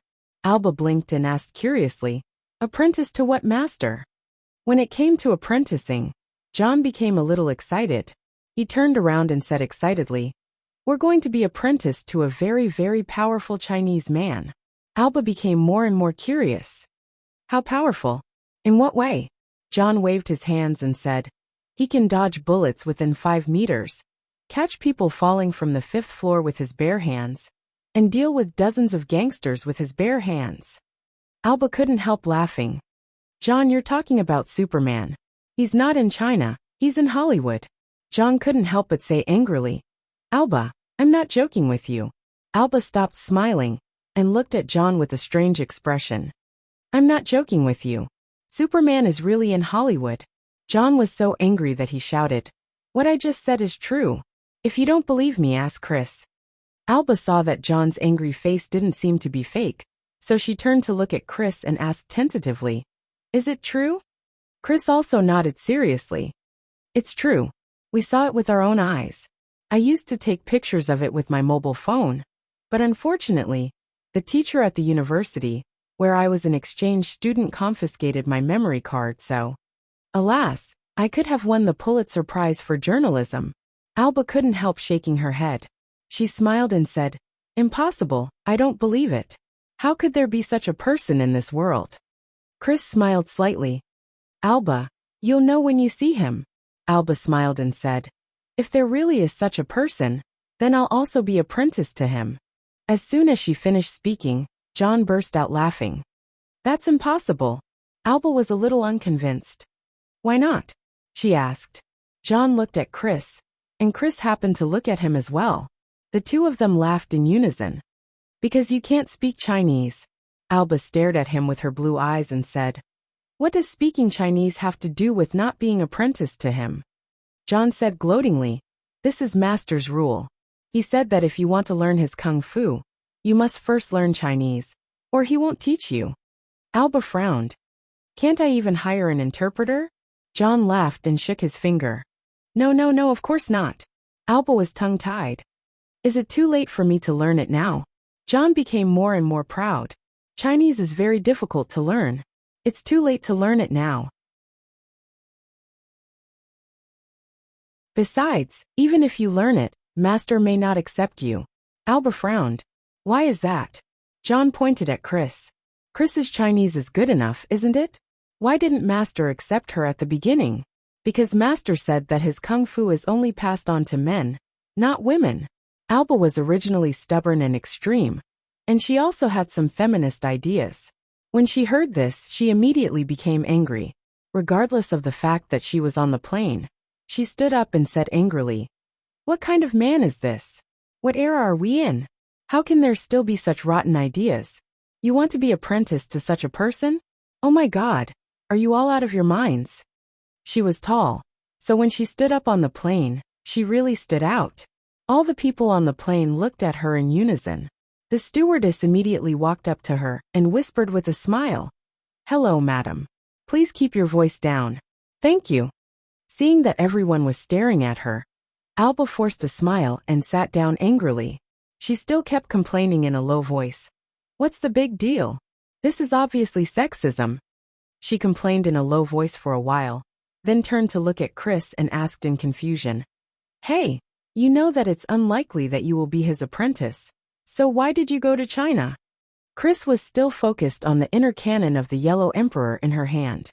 With a faint expression, she said in Chinese, "Nothing in the world is difficult for those who set their minds to it." Alba was confused. What? John, who was standing to one side, giggled. He explained this sentence in English with a smile, and then said with a smile, "There's another saying." John said in Chinese, "Sincerity can break open metal and stone." Alba stared at him as if she were looking at an alien and said, What? What?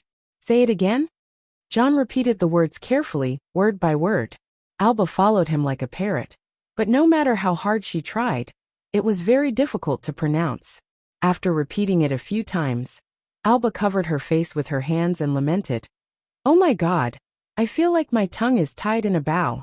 I'm starting to regret going to this country with you.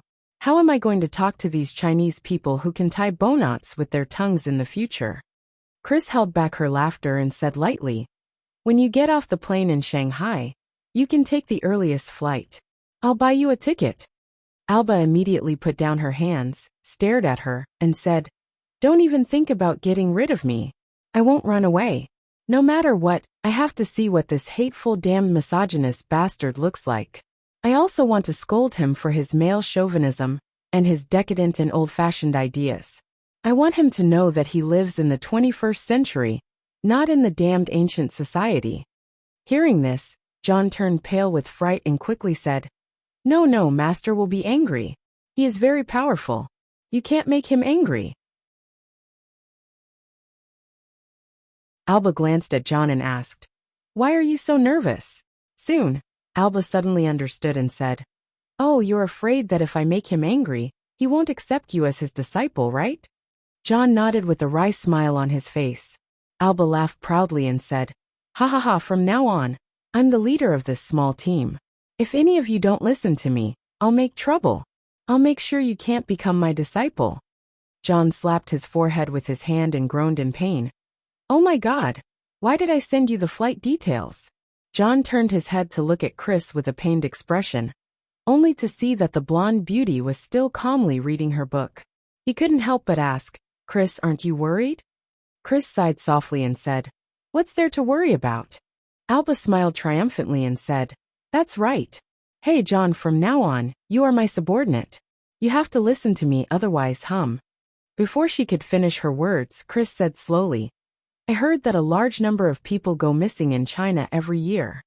I believe one more American is no big deal." The smile on Alba's face froze and John, who was beside her, laughed wildly. After laughing for a while, he suddenly put on a serious face and said to Chris, "Chris, why don't we bury Alba behind the airport after we get off the plane?" Chris also closed her book and said seriously, "No, it's better to put her in the suitcase." John frowned and said, "Alba is too tall, and she has a big skeleton and a lot of meat. What if we can't put her in?" Chris snapped her fingers and said, "Haven't you seen Texas Chainsaw Massacre?" Alba looked at the two people beside her, and couldn't help but say angrily, "You two murderers, can you not say such things in front of the people involved when you are planning to kill?" As she said this, Alba's voice suddenly rose by an octave. She pointed at John and said in a shrill voice, "John, explain to me clearly. What do you mean by my big skeleton and a lot of meat?" Chris finally couldn't hold it in any longer. She convulsed with laughter. Alba gnashed her teeth and said, "You two bastards, don't try to scare me. When I see this guy, I will definitely scold him until he's all black and blue."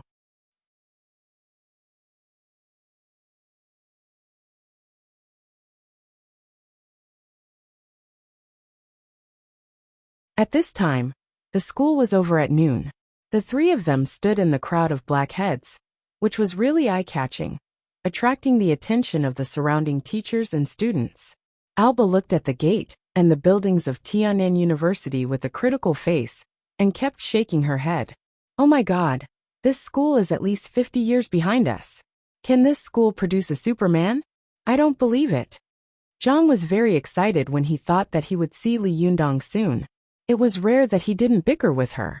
He just looked around, as if he wanted to find Li Yundong's figure. Chris, who was standing on her tiptoes, was also looking into the distance. After looking for a while, she suddenly saw a familiar figure. She immediately waved her arms in surprise and shouted, "Feng! Feng!" She shouted a few times, but the other party ignored her. Only then did she realize that she had called the wrong person, so she shouted again, "Feng Na!"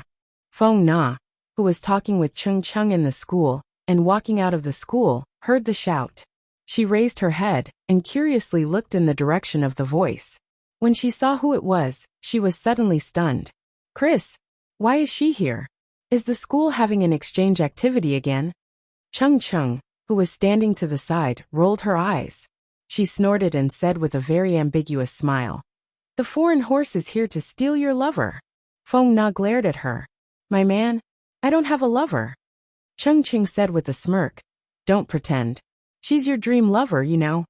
The smile on Feng Na's face suddenly faded. She sighed softly and said, "It's not my turn. Don't make such a joke. I don't even dare to dream about such a thing. Come on, let's go see Chris. I don't know why they're here." Feng Na and Cheng Cheng had attended Zhou Qin's birthday party with Chris and the others, so they had a good relationship in private.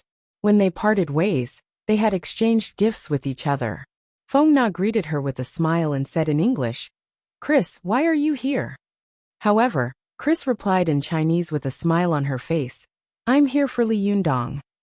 After she finished speaking, Cheng Cheng, who was beside her, quietly pinched Feng Na's arm. Feng Na glanced at Cheng Cheng and sighed in her heart. She still replied politely in English, "Chris, did you come all the way here just to see Li Yundong?" Chris didn't know that the girl in front of her was already a little jealous. She blinked and said, "Yes, I came to find him." John also came over and said, "I also came to find him." Alba didn't want to be left out. She leaned over and said seriously, "I came to scold him." Feng Na looked at Alba with a strange expression and thought to herself, "Who is this woman? Is she crazy?"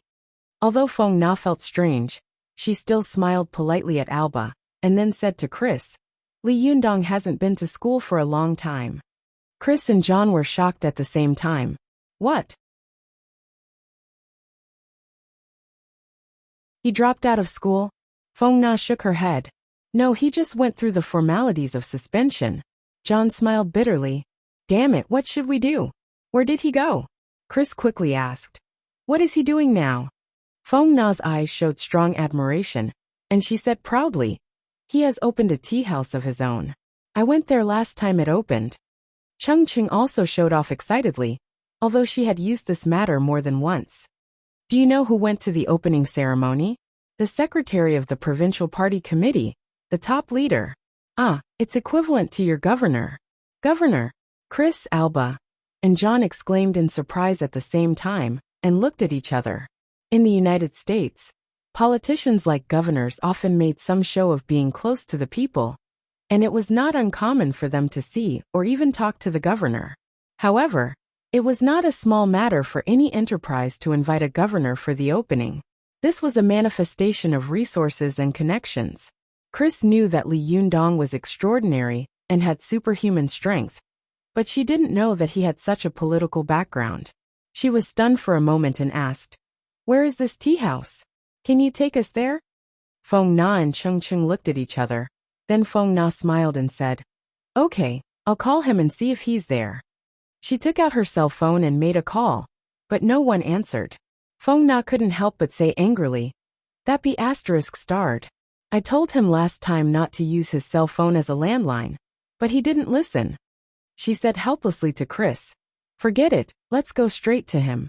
His tea house has only been open for less than a month. I believe that he should be taking care of the business in the tea house every day. If we go there and take advantage of him, it can be considered as robbing the rich to help the poor." Chris smiled slightly. "Okay." John also shouted excitedly, "Master has opened a tea house. That's amazing. I want to go and have tea too." Only Alba, who was dragging her luggage, shouted, Hey, are you going to run around with your luggage?" However, after complaining for a while, she saw that Chris and John were talking and laughing with Feng Na and Cheng Cheng. ignoring her at all. She immediately stomped her feet resentfully and chased after them angrily. When the group arrived at the Desanxian tea house on the pedestrian street of Tianan City, Feng Na was surprised to find that the door of the Desanxian tea house was closed. She was shocked and quickly found the receptionist of Zhao's tea house across the street. "Hello, may I ask why the tea house across the street isn't open?" The receptionist said gloatingly. "It's been closed for 16 days. Feng Na turned pale with fright. "What happened?" The receptionist shook her head slightly. "I don't know." Feng Na was stunned. It took her a while to react. She forced a smile at the receptionist and said, "Thank you, sorry to disturb you." When she turned around and walked back, she heard the receptionist at the door whisper, "According to them, it would be strange if they didn't close the door." That's right. How can they solicit customers like that? Hearing this, Feng Na felt strange. She turned her head to look at them, only to see that the receptionists were looking straight ahead, as if they hadn't said anything at all. Feng Na was suspicious, and Chris, who was next to her, also asked in surprise, "Feng Na, what happened?" Feng Na shook her head with a worried expression. "I don't know, but something must have happened. Damn it, I don't know where Li Yundong lives, and he doesn't answer my phone. What should I do? What should I do?" Alba saw that the two of them were speaking Chinese, so she pulled Hardedef to translate. After listening, she sneered and said, "This guy named Li Yundong must be afraid that I'll scold him, so he's hiding like a coward." When Feng Na and Cheng Cheng heard this, they immediately became furious and glared at Alba. Just as Feng Na was about to retort, she suddenly heard two people coming over and whispering to each other. "This Xinren Li is really cautious. For the Taoist assembly, he actually handed over the shop to those coquettish foxes early. Now he's even closed the shop. Hey, do you think he's preparing some powerful magic treasure?" "It's possible. But no matter how much he prepares, it's useless. Hey, Shi Xiang is really worrying for nothing. Once his powerful magical weapon is refined, no matter how capable Li Yundong is, he will have to admit defeat." "That's not necessarily true. Xinren Li's ability is not just for show. He has to fight." "Humph, what do you mean by fighting? There are so many coquettish foxes around this guy. Even if he can fight, the iron pestle will be ground into embroidery needles. When the Taoist assembly comes, his legs will be weak. How can he fight?" Speaking of this, the two of them giggled in a low voice. When Feng Na heard them mention Xinren Li, her heart suddenly skipped a beat. She remembered that at the opening ceremony, hadn't someone also called Li Yundong Xinren Li? She thought to herself, could the Xinren Li these two guys are talking about be Li Yundong? Thinking of this, Feng Na couldn't help stepping forward and asking, "Hello, is the Xinren Li you're talking about Li Yundong?" The two of them hadn't expected that their casual conversation would be overheard by Feng Na. They were slightly shocked, looked Feng Na up and down, and asked warily, "Who are you?"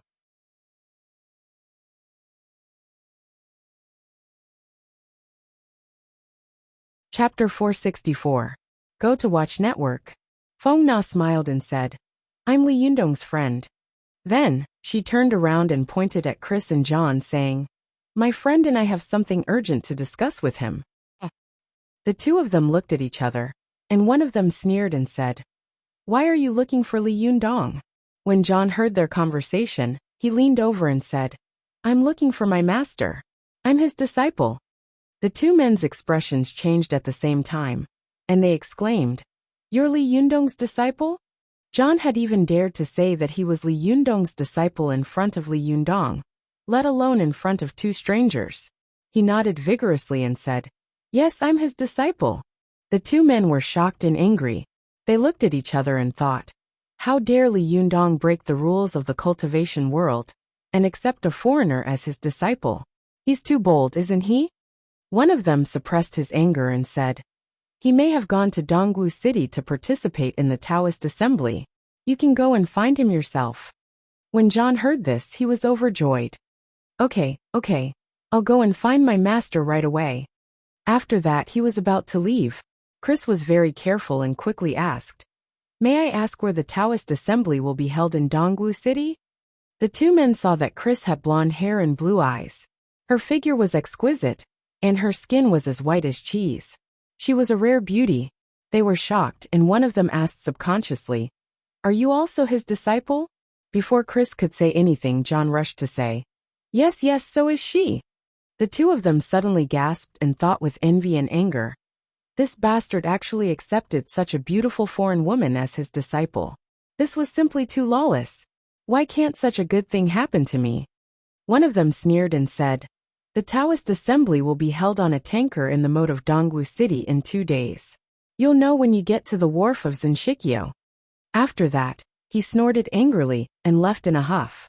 The other man chased after him and whispered, "Shixiang, why did you tell them about the Taoist assembly?" The man said angrily, "Didn't you see that they are all Li Yundong's disciples? Since they were all cultivators, what was there to hide? Moreover, Li Yundong, this bastard, was greedy and lustful. He had actually broken the rules of the cultivation world and taken a foreigner as his disciple. How can we not teach him a lesson?" The other man asked curiously, "What does letting them go to the Taoist assembly have to do with teaching Li Yundong a lesson?" The man sneered and said, "When Shixiang Wang Lingfei's powerful magical weapon is refined, he will definitely teach Li Yundong a lesson." Heh! What could be more humiliating than losing face in front of his disciple? This Li Yundong should take a piss and look at himself in the mirror. How dare he break the rules of the cultivation world?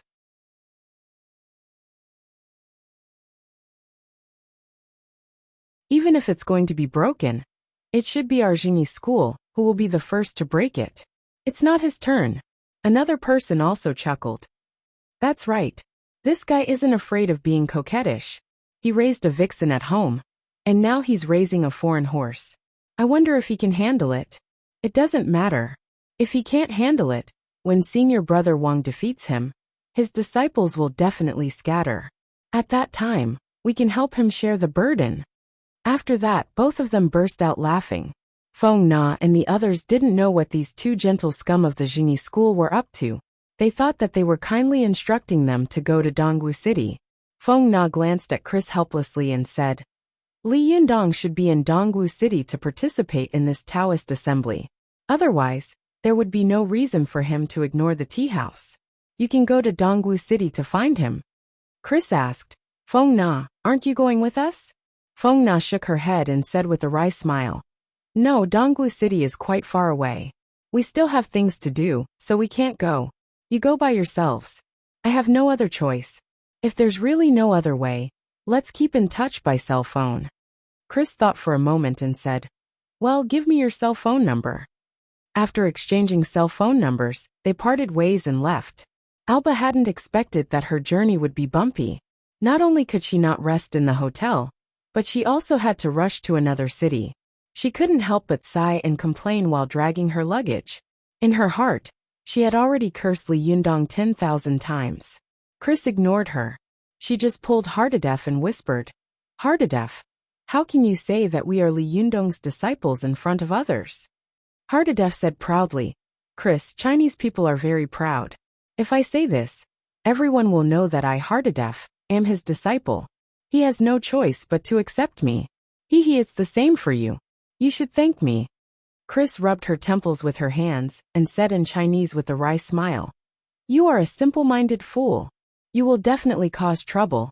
Don't you know that Chinese people are very serious about apprenticing? This is called acting first and reporting later. It's very impolite and stupid. Li Yundong will definitely be angry. Be careful not to be fooled by your cleverness." Hardadef was shocked and said with some fear, "Really? Then why didn't you stop me just now?" Chris glared at him and said, "Could I have stopped you? You spoke so fast." Hardadef said with a wry smile, "Then what should I do? What if Master is really angry and refuses to accept me? Should we still go to Dongwu City?" Chris rolled her eyes at him and said, "You came all the way from the United States. Don't you want to go to Dongwu City? Don't you know that there is a saying that when things come to a head, you need to be brave?" The two of them whispered, but Alba, who was following them, couldn't understand what they were talking about in Chinese. She couldn't help shouting, "Hey, what are you talking about? Don't use Chinese, okay? Can you use a language I can understand? Hey, I'm talking to you. Hey, what are you talking about? What do you mean by, when things get wet, you need to be brave? Why can't I understand? The three foreigners walked all the way to Dongwu City. At this time, on the distant Mount Wuhua, Zheng Yuan, the leader of the Yinyang sect, was carefully guarding in front of a stove, staring at the fire in it. Next to him stood Ding Nan, who was holding a golden silk palm leaf fan. The stove in front of Zheng Yuan was about 2 meters high. Its lower plate was a three-legged support frame, and in the middle was a gourd-shaped round body. Its surroundings were dark, as if it were made of black iron. There was a blazing flame burning under the relatively wide round body of the gourd. There was an air vent in the furnace, and above the primordial spirit was a relatively narrow part, where the powerful magical weapon to be refined was suspended in the air. Exquisite patterns were engraved around the fireplace, and in the middle of the fireplace, there was a transparent window made of glazed sand, allowing people to look inside. Zheng Yuan looked at the situation inside the stove without blinking. He saw that the Rui jade was surrounded by blazing flames and a black aura. This black aura was constantly twisting under the burning flames. From time to time, it would change into a ferocious face, and from time to time, it would linger around the Rui jade and change into a trace of strange black lines engraved on it. However, more of the black aura was always wandering around the outside of the Rui jade, refusing to linger around it. It was like a vengeful spirit that had broken free from hell, constantly struggling to escape. After watching for a while, Zheng Yuan shouted without looking back, "Wind!" Hearing this, Ding Nan immediately fanned the golden silk palm leaf fan in her hand toward the air vent.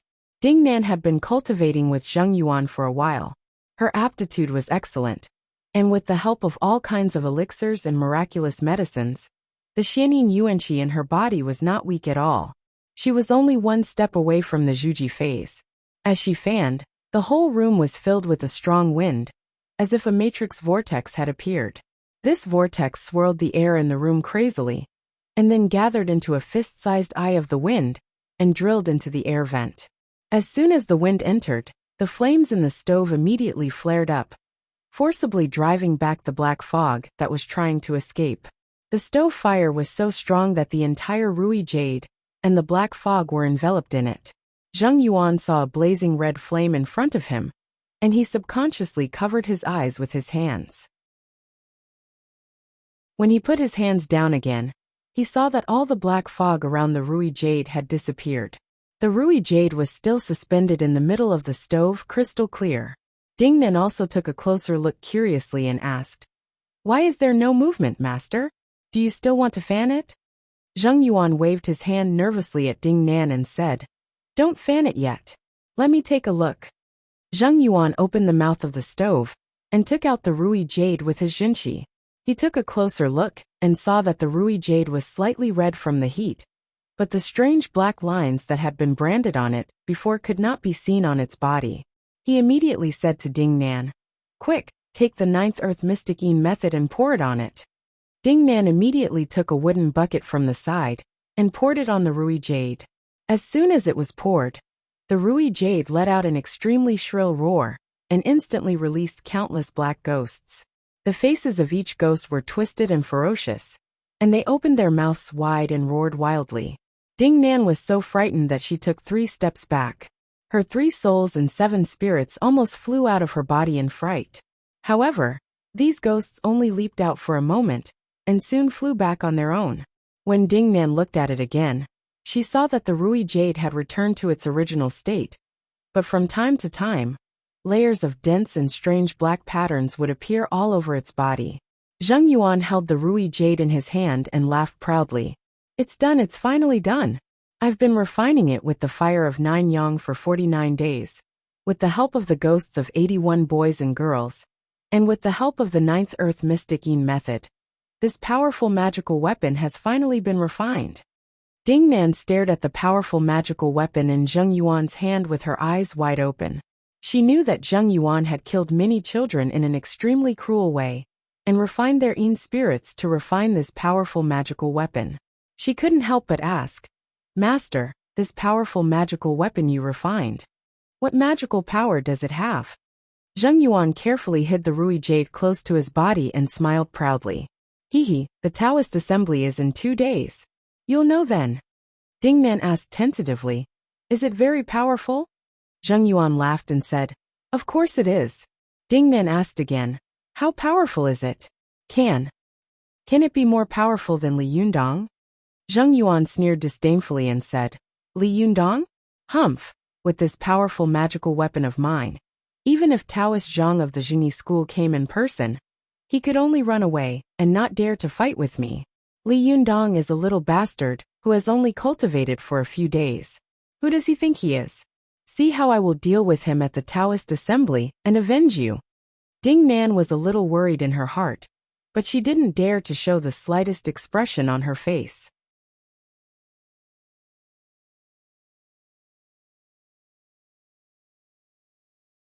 She said with a flattering smile, Master, of course, Li Yundong is no match for you, but there will definitely be experts from various sects at the Taoist assembly. Will you be able to handle them? Zheng Yuan smiled and said, my powerful magical weapon is not invincible in the world. If we only consider powerful magical weapons, there are too many that are better than mine. The Sanhuang sword of the Qingqing sect, the 7-star sword of the Jingyi school, the Bahuang and Liuhe sword of the Linggong sect, the lost Xianyuan sword, the disaster-releasing divine sword of the Buddhist sect, and other powerful magical weapons can definitely defeat my powerful magical weapon. Zheng Yuan's tone changed and he said proudly, however, in terms of magical weapons, the law comes first, and the weapon comes second. We fight with the law, not the weapon. No matter how powerful a magical weapon is, it depends on who is using it. Humph, my good disciple. When the Taoist assembly comes, I will show you what real magic is and what real fighting methods are. Hearing this, Ding Nan pretended to be happy and said with a flattering smile, I hope you will show your power and defeat all the heroes. Zheng Yuan laughed out loud. He stroked his beard and pretended to be modest as he said, of course, there are also some experts in each sect. For example, Yu Sheng, who is known as the top master of the younger generation of the Quanzhen Dragon sect, Zhang Tianhe and Wang Lingfei of the Jingyi school, and Zhang Xuani, the future leader of the Qingqing sect, who said that he would take first place a while ago. Most of them have powerful magical weapons in their hands, so we can't take them lightly. Ding Nan smiled and said, although they are powerful, they are not as powerful as your powerful magical weapons and magical powers, right? This flattery made Zheng Yuan feel refreshed. He smiled proudly and said, good disciple, let's go now. I can't wait for the Taoist assembly.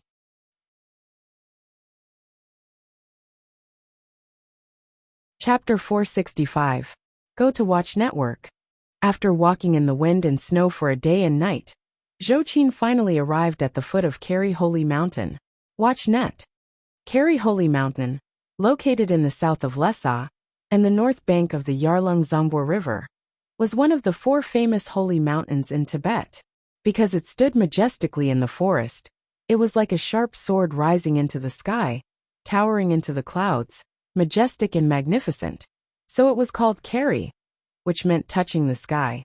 Zhou Qin raised her head and looked at the majestic holy mountain. She looked up from the foot of the mountain and saw a mark that seemed to have been cut by a knife near the top of the holy mountain. In some of the ancient books that Zhou Qin had read, she clearly remembered that this was left by the famous hero of Tibet, King Gezer, who had shot the rock to death with an arrow.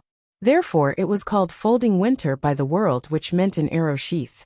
Although Zhou Qin had failed to build her foundation before, the Xianyin qi running wildly in her body had been soothed in time. Most of it had run into Meiduo's body, so it had not caused much damage to Zhou Qin's meridians. Moreover, Zhou Qin had a strong and resolute character.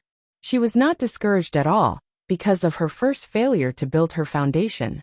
On the contrary, when she came to the foot of Kari Holy Mountain, the majestic holy mountain between heaven and earth brought her infinite pride. I want to conquer this holy mountain. At the beginning, at the foot of the mountain, because there were many trees and stone paths for worshippers to walk on, it was not difficult to climb. But when Zhou Qin climbed to the mountainside, the slope of the hillside suddenly increased. The snow on the hillside made Zhou Qin step on it, and almost half of her body could not be seen. But this was not the most difficult thing. When Zhou Qin climbed more than 1,000 meters, there was almost no road on the top of the mountain, and the hillside was so steep that it almost became a vertical angle. If it were an ordinary person, they would have given up at this time. But Zhou Qin only wanted to reach the top.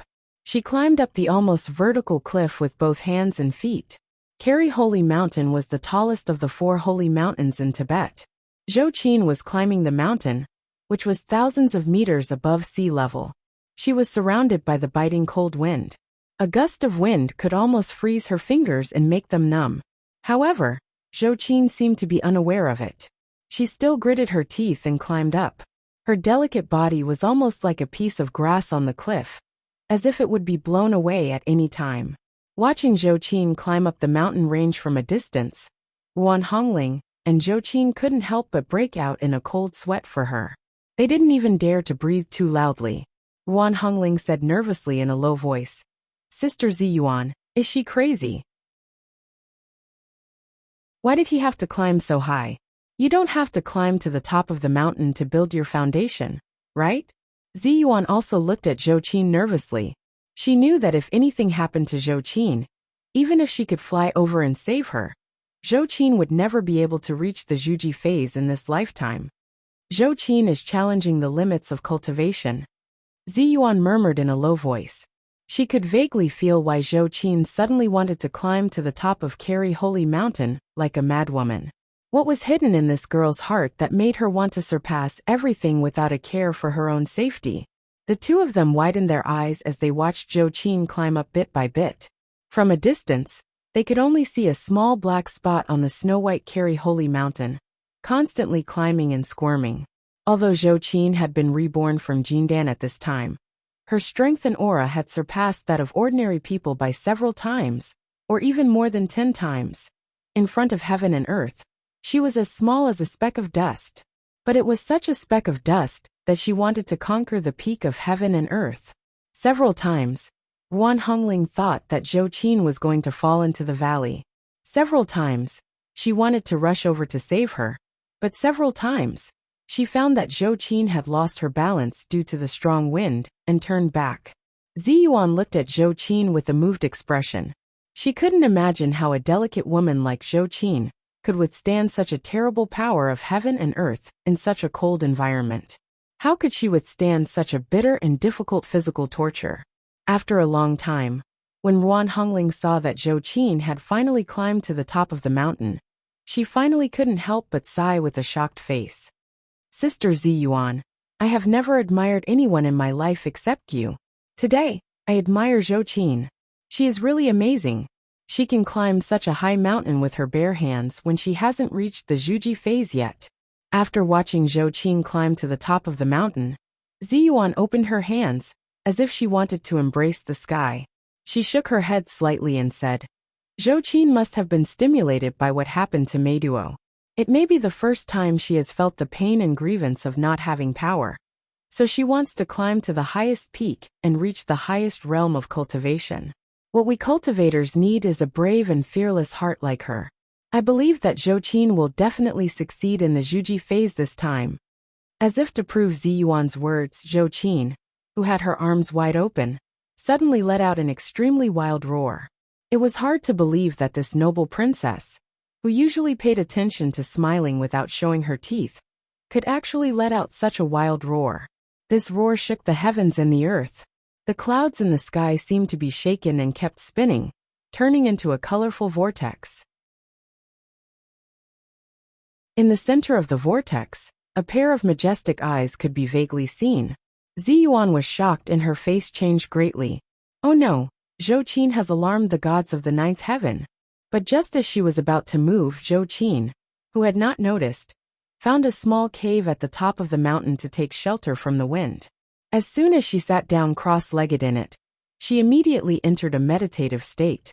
As soon as Zhou Qin entered a meditative state, the wind and clouds above her head began to rumble, and the sound of thunder could be heard everywhere. Not long after, bolts of lightning struck down one after another towards the top of Kari Holy Mountain. But as soon as the lightning fell, a colorful golden wheel appeared on the top of Carry Holy Mountain. In this golden wheel, there was a blazing red sun.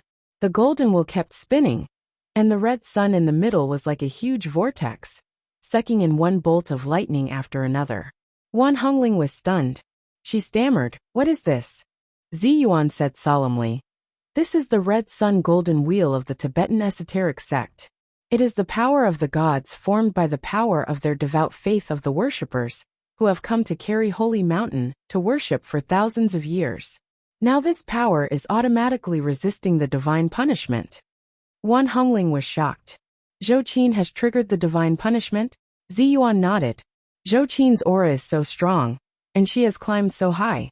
She even made such a shout. This is simply a provocation to the gods of the ninth heaven. If the heavenly thunder doesn't strike her, do you think God is easy to bully?" Wan Hongling was surprised and laughed at the same time. "So Zhou Qin just escaped the tribulation?" Ziyuan also said helplessly, "This may be God's will. I don't know why the gods of Carry Holy Mountain want to help Zhou Qin block the divine punishment." Wan Hongling shook her head and said, "Thunder is the power of heaven and earth.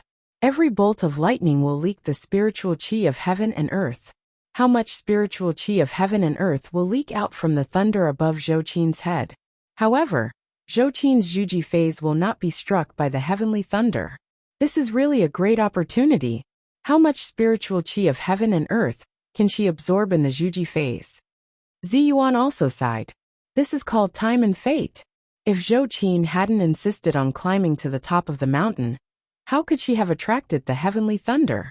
If she hadn't wanted to climb the highest Carry Holy Mountain, how could she have triggered the power of the gods to help her resist the divine punishment?"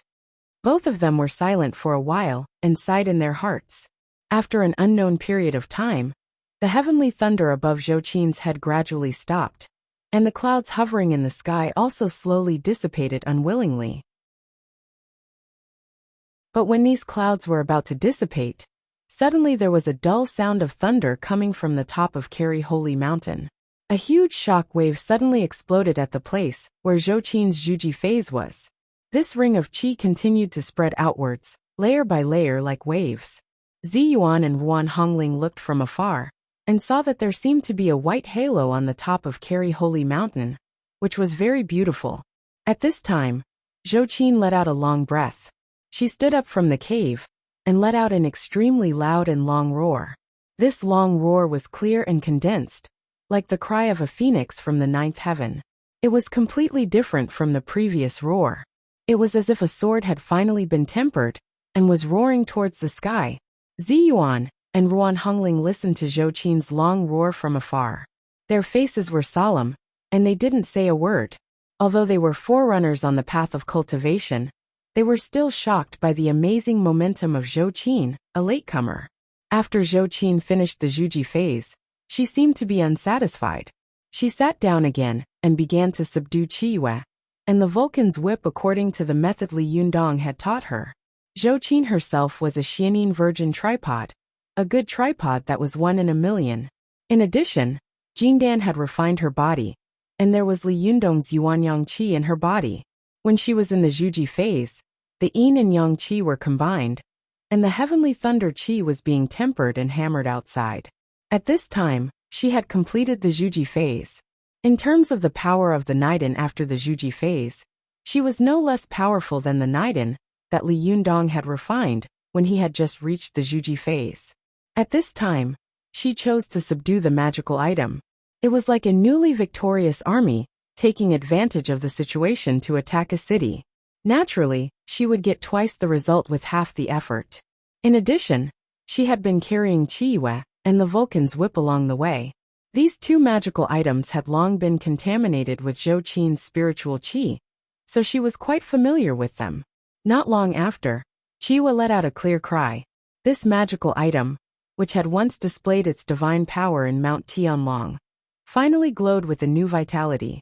With a whoosh, it flew into the sky and excitedly flew around Carry Holy Mountain a few times. Then it stopped in front of Zhou Qin with a clang. Its whole body emitted a faint silver light, like a silver crescent moon, making a soft buzzing sound of recognizing its master. The Vulcan's whip in Zhou Qin's hand also jumped violently. In an instant, the Vulcan's whip transformed into the shape of a red python. Its whole body was burning with blazing flames, as if a fire snake had crawled out of hell and was spitting out its ferocious and terrifying snake tongue. Zhou Qin shook her wrist, and the fire snake disappeared in an instant. The Vulcan's whip shook and turned into a blazing red light, wrapping Zhou Qin's whole body in it. After the light disappeared, the Vulcan's whip was tightly wrapped around Zhou Qin's slender waist, like a tight belt, making her look heroic and vigorous. Her whole body seemed to have been reborn, and every pore on her body exuded a sharp spirit. Even though they were far away, Ziyuan could still feel this kind of spirit, which was like a peerless sword, rushing towards her face, as if it could stimulate all the pores on her skin to open up. Ziyuan was horrified and couldn't help sighing. From now on, there will be one more great cultivator in the cultivation world.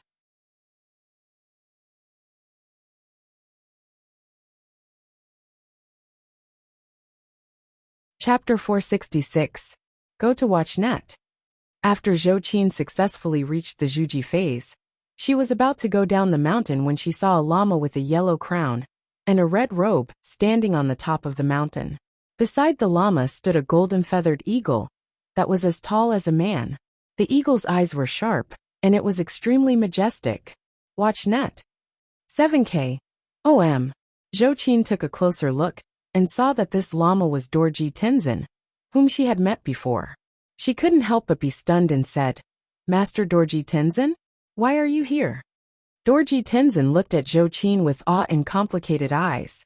He put his palms together and bowed, saying, "Zhenren Zhou, I am one of the 18 mountain-protecting divine monks.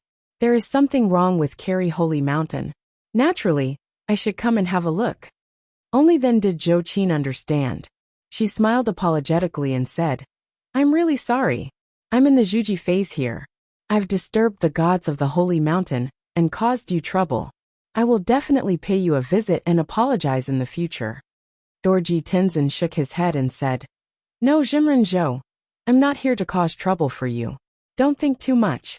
I'm here to help Master Erdini bring a few words." Because she had had a conflict with Master Erdini before, she frowned slightly and said, "What do you want to say?" Seeing the hostility in Zhou Qin's expression, Dorji Tenzin was not in a hurry to explain.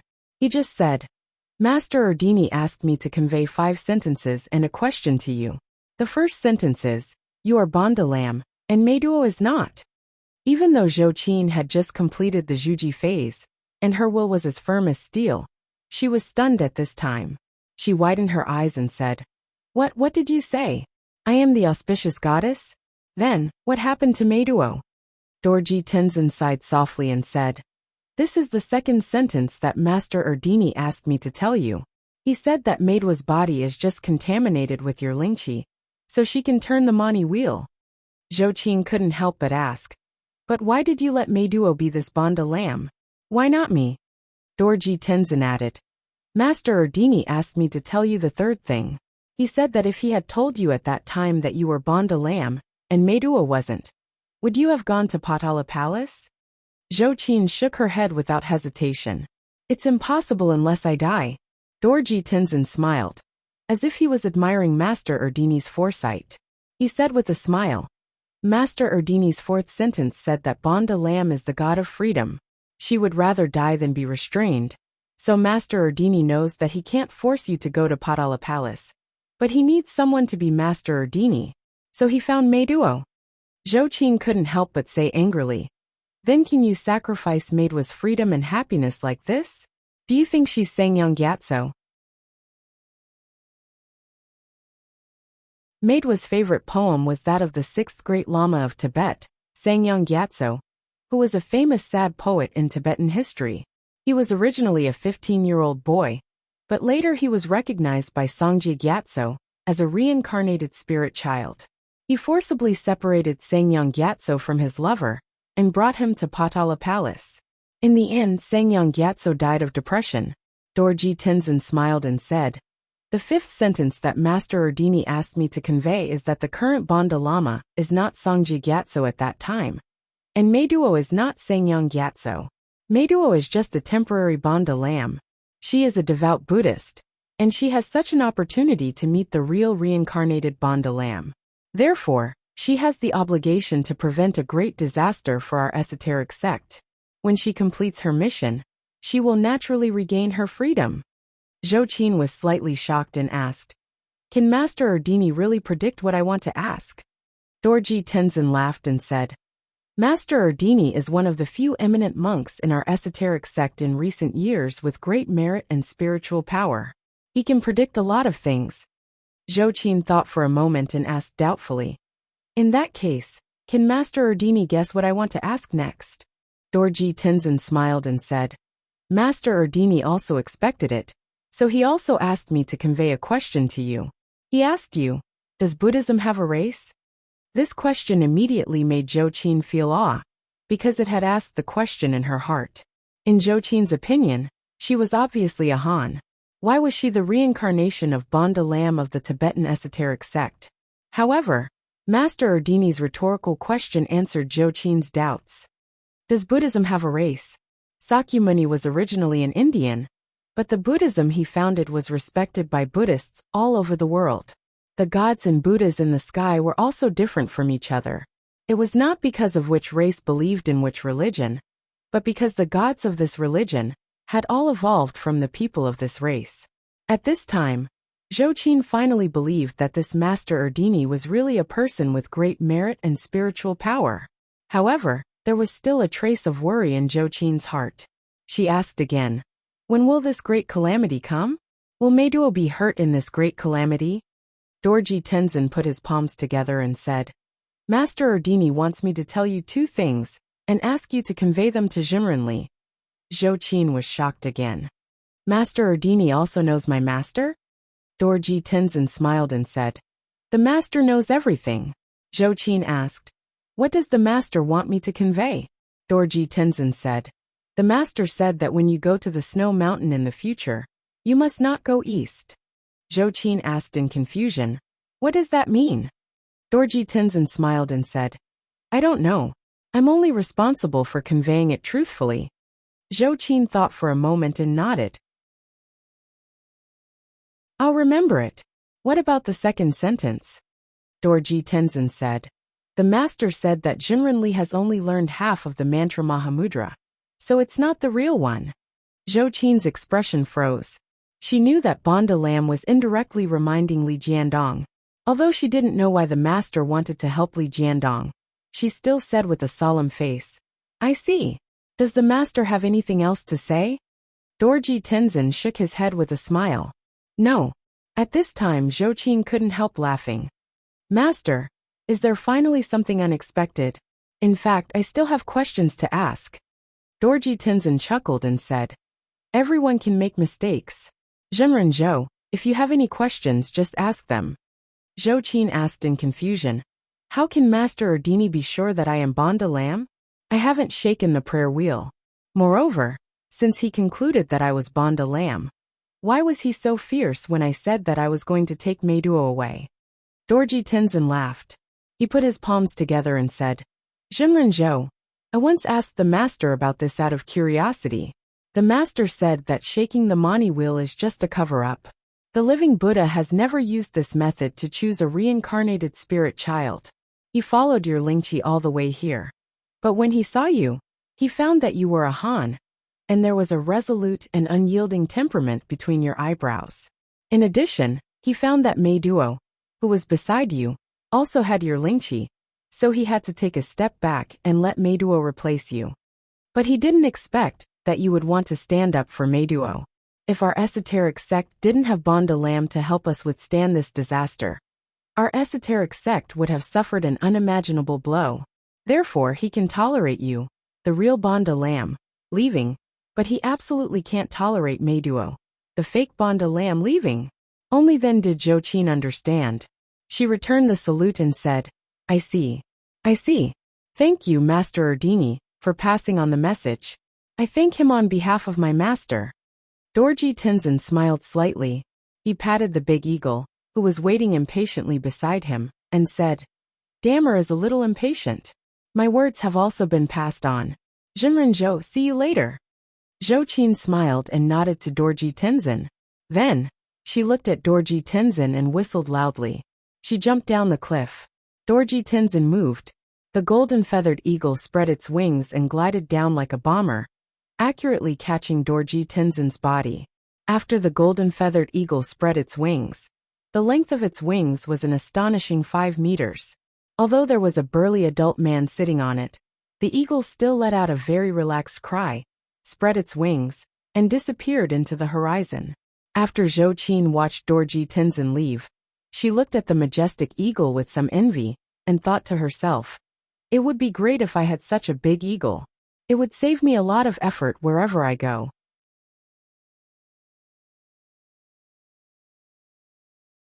Zhou Qin looked down at the foot of the iceberg, which was like a cliff, and said with a wry smile, it's easy to go up the mountain, but difficult to go down.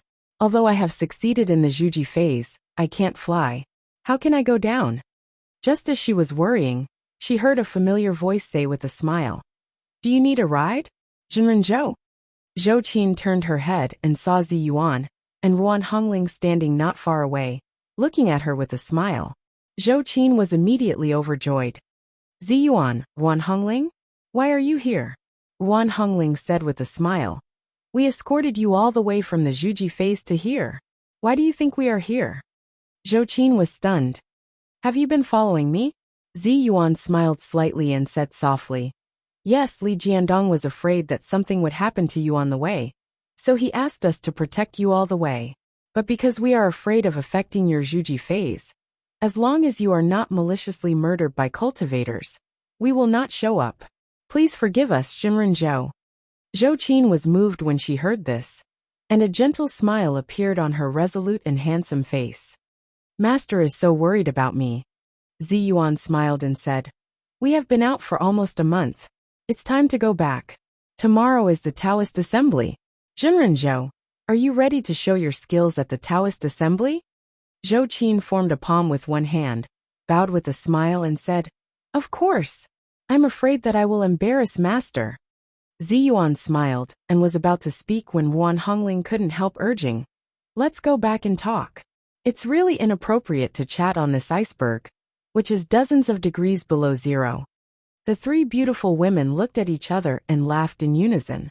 Zi Yuan walked to Zhou Qin's side, put her hand on her wrist with a smile, and said, Jinren Zhou, are you ready to go down the mountain?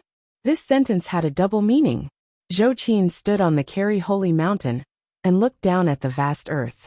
She had never dreamed that, as the daughter of an official family, she would one day be able to stand on such a high ground and look down at the common people. At this moment, Zhou Qin felt an unprecedentedly powerful force flowing in her body. She shouted with great pride, go down the mountain. Vote recommendation previous page, return to table of contents, next page error report if you like. Please click here to add Raising a Fox at Home to your bookshelf so that you can read the latest chapters and updates of Raising a Fox at Home in the future. If you have any suggestions or comments on Raising a Fox at Home, please click here to express your personal views.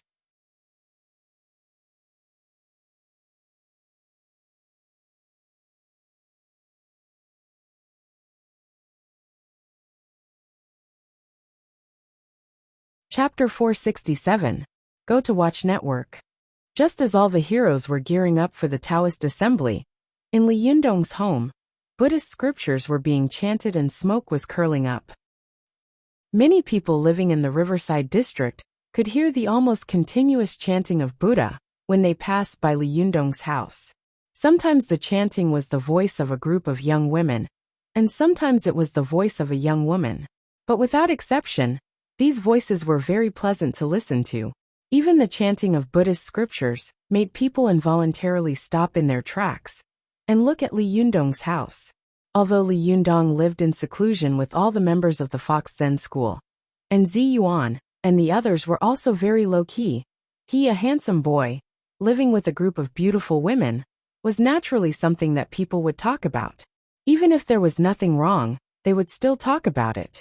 His identity and the identity of these beautiful women, as well as the relationship between him and these beautiful women were one of the most popular topics in the community. Among this group of people, two women with quite extraordinary temperaments were coldly watching these people pointing at Li Yundong's house. One of the women whispered to a beautiful woman beside her, "Shiji Zoping. Everyone went to the Taoist assembly today. What are we doing here?" Zoping's attire today was not much different from that of any girl who loved beauty. She was wearing a dark gray windbreaker, which showed off her slender figure. There was a sword hidden in her windbreaker, and her curly hair was coiled behind her head, covering the hilt of the sword that was exposed from the back of her collar with her black hair, which was like a dark cloud falling down. Zoping said with a faint expression, "This is Master's order." Master heard that Li Yundong had borrowed the burning thumb pot from Master Purin, so he asked me to see if he had subdued it. Now it seems that this guy must have failed to subdue the burning thumb pot, and his entire divine sense and soul have been pulled into the burning thumb pot. Although Zoping Shiji was not as good-looking as Zoping, she looked extremely young, like she was only 15 or 16 years old. Moreover, she had a small oval face, which was quite pleasing to the eye. She asked curiously, "Burning thumb pot? Is it Fahai's burning thumb pot?" Zoping looked at her shimmy with a complicated gaze and said, "Yes." The junior sister laughed, revealing two small canine teeth. "Hee hee, then this Li Yundong is going to suffer a setback. This burning thumb pot is not an ordinary magical item. The process of subduing it is no less difficult than building one's foundation again." Zoping snorted coldly and said, "Although this madman's cultivation quotient is high, he has only been cultivating for a short time after all. He's a real nouveau riche."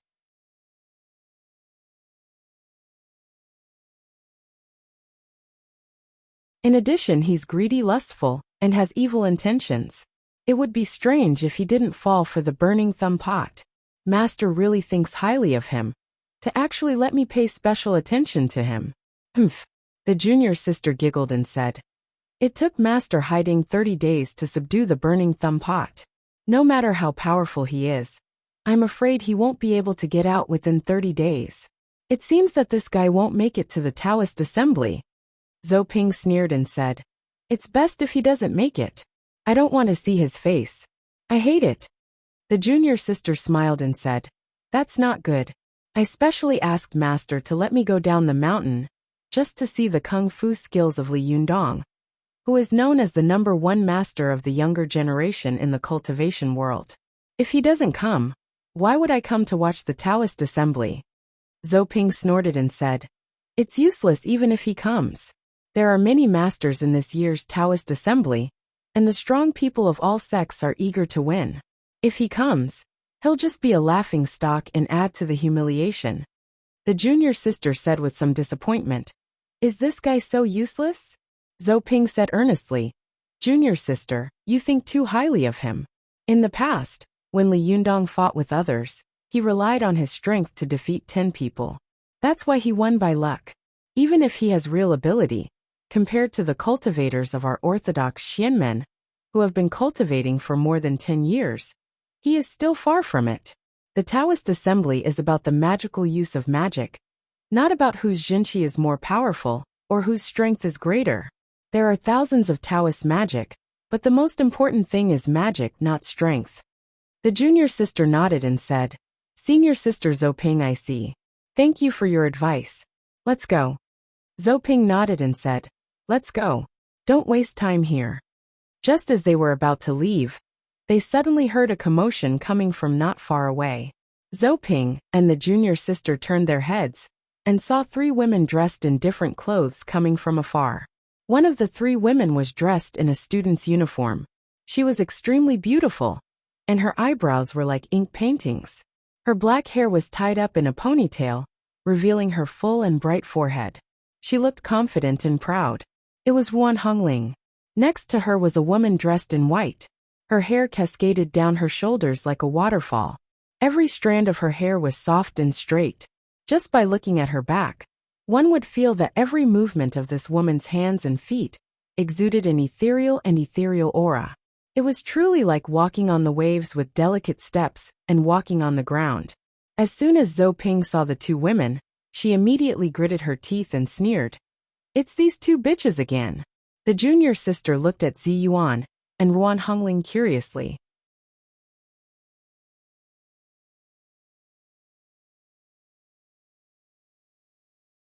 She asked in a low voice, "Is this Zi Yuan, who used to be known as the top master of the younger generation?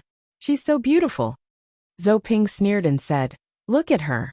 She looks beautiful and dignified, but in fact, she is a prostitute who has abandoned herself. Otherwise, why would she hang out with a bunch of fox spirits all day long? I feel ashamed for her." The junior sister saw that there was no trace of evil in Zi Yuan's body, let alone any obscene aura. In particular, there was an elegant and refined aura between her eyebrows, and her eyes were as clear as spring water in a mountain stream, without a trace of the mortal world. She couldn't help but say, "How could such a woman be so unbearable? Shiji, are you sure you're not mistaken?" Zhou Ping was furious. She frowned and shouted in a low voice, "Be ****, what do you mean by that? Don't think that just because you're the daughter of Third Sherbois, I won't dare to teach you a lesson." Seeing that Zhou Ping was angry, the junior sister quickly smiled apologetically and changed the topic. She pointed to the woman next to her and said, "Who is this woman? I've never seen a female cultivator who's so energetic." Zhou Ping snorted angrily and looked over. She saw a valiant woman standing next to Zi Yuan. This woman was extremely beautiful. Her eyebrows were like sharp swords, and her black eyes were like stars. Her eyes were shining brightly, and when she moved, she looked around with an indescribable sense of coldness and disdain. Zhou Ping was shocked. She couldn't help but whisper, "Is this Zhou Qin? Has she reached the Zhuji phase?" The junior sister asked curiously, "Zhou Qin? Who is she? She seems very powerful." Zhou Ping sneered and said disdainfully, "How powerful can someone who has just reached the Zhuji phase be? Let's go." The junior sister blinked her eyes and looked at Zhou Qin, muttering to herself, "I wonder if Zhou Qin will participate in the Taoist assembly. If she does, I'll have to see how good her kung fu is." The two of them turned to leave. Before they left, Zhou Ping couldn't help looking back at Zhou Qin again. She was a little shocked in her heart. The ancients say that a scholar who has been away for 3 days will be looked at with new eyes. I didn't expect that Zhou Qin would have made such great progress after not seeing her for a few days. It's really scary. No, I have to tell Master immediately. Otherwise, if she grows up, Arjuni school will have another big enemy. Zi Yuan, Zhou Qin, and Ruan Hongling walked under the gazes of everyone along the way. Ruan Hongling saw where they lived at first glance and couldn't help laughing. "Ba, we're finally home. We've finally ended the days of not having a hot bath and watching TV." Zi Yuan scolded her with a smile. "Are you still a cultivator? Are you so greedy for enjoyment?" Ruan Hongling made a face and said, "You can't say that. Sister Zi Yuan, don't you want to take a comfortable hot bath?"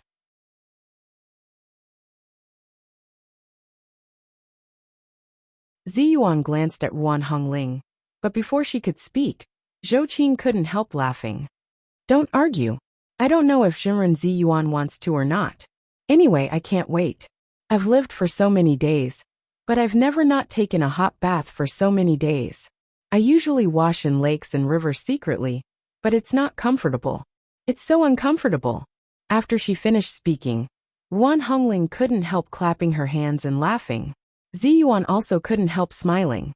The three of them walked downstairs, talking and laughing.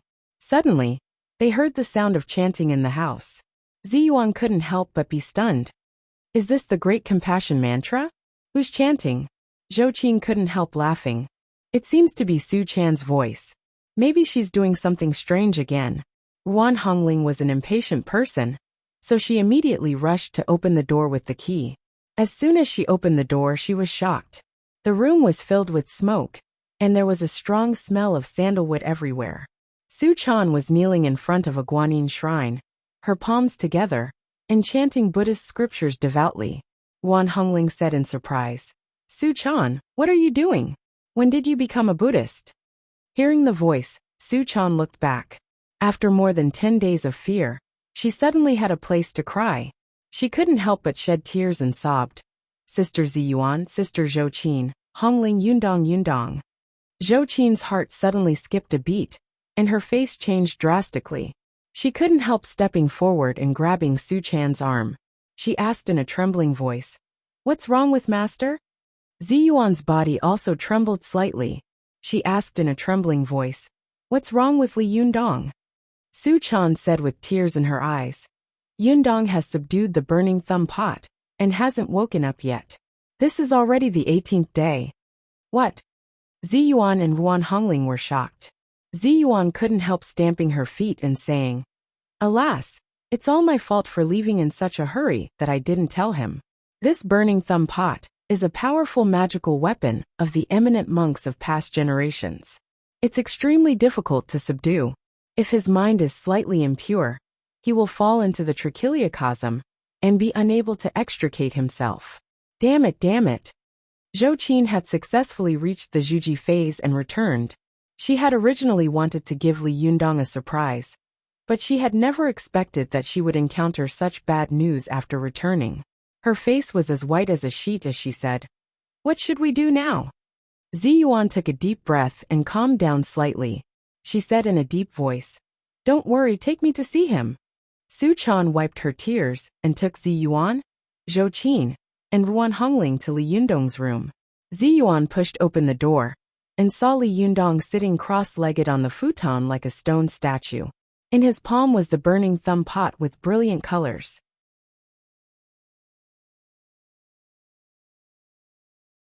His expression was normal, and he was motionless.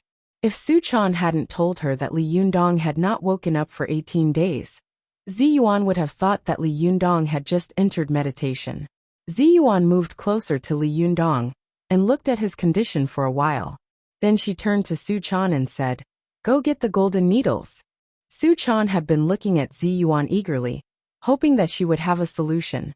At this time, seeing that Ziyuan had an order, she immediately sighed and quickly went to the room to get the golden needles.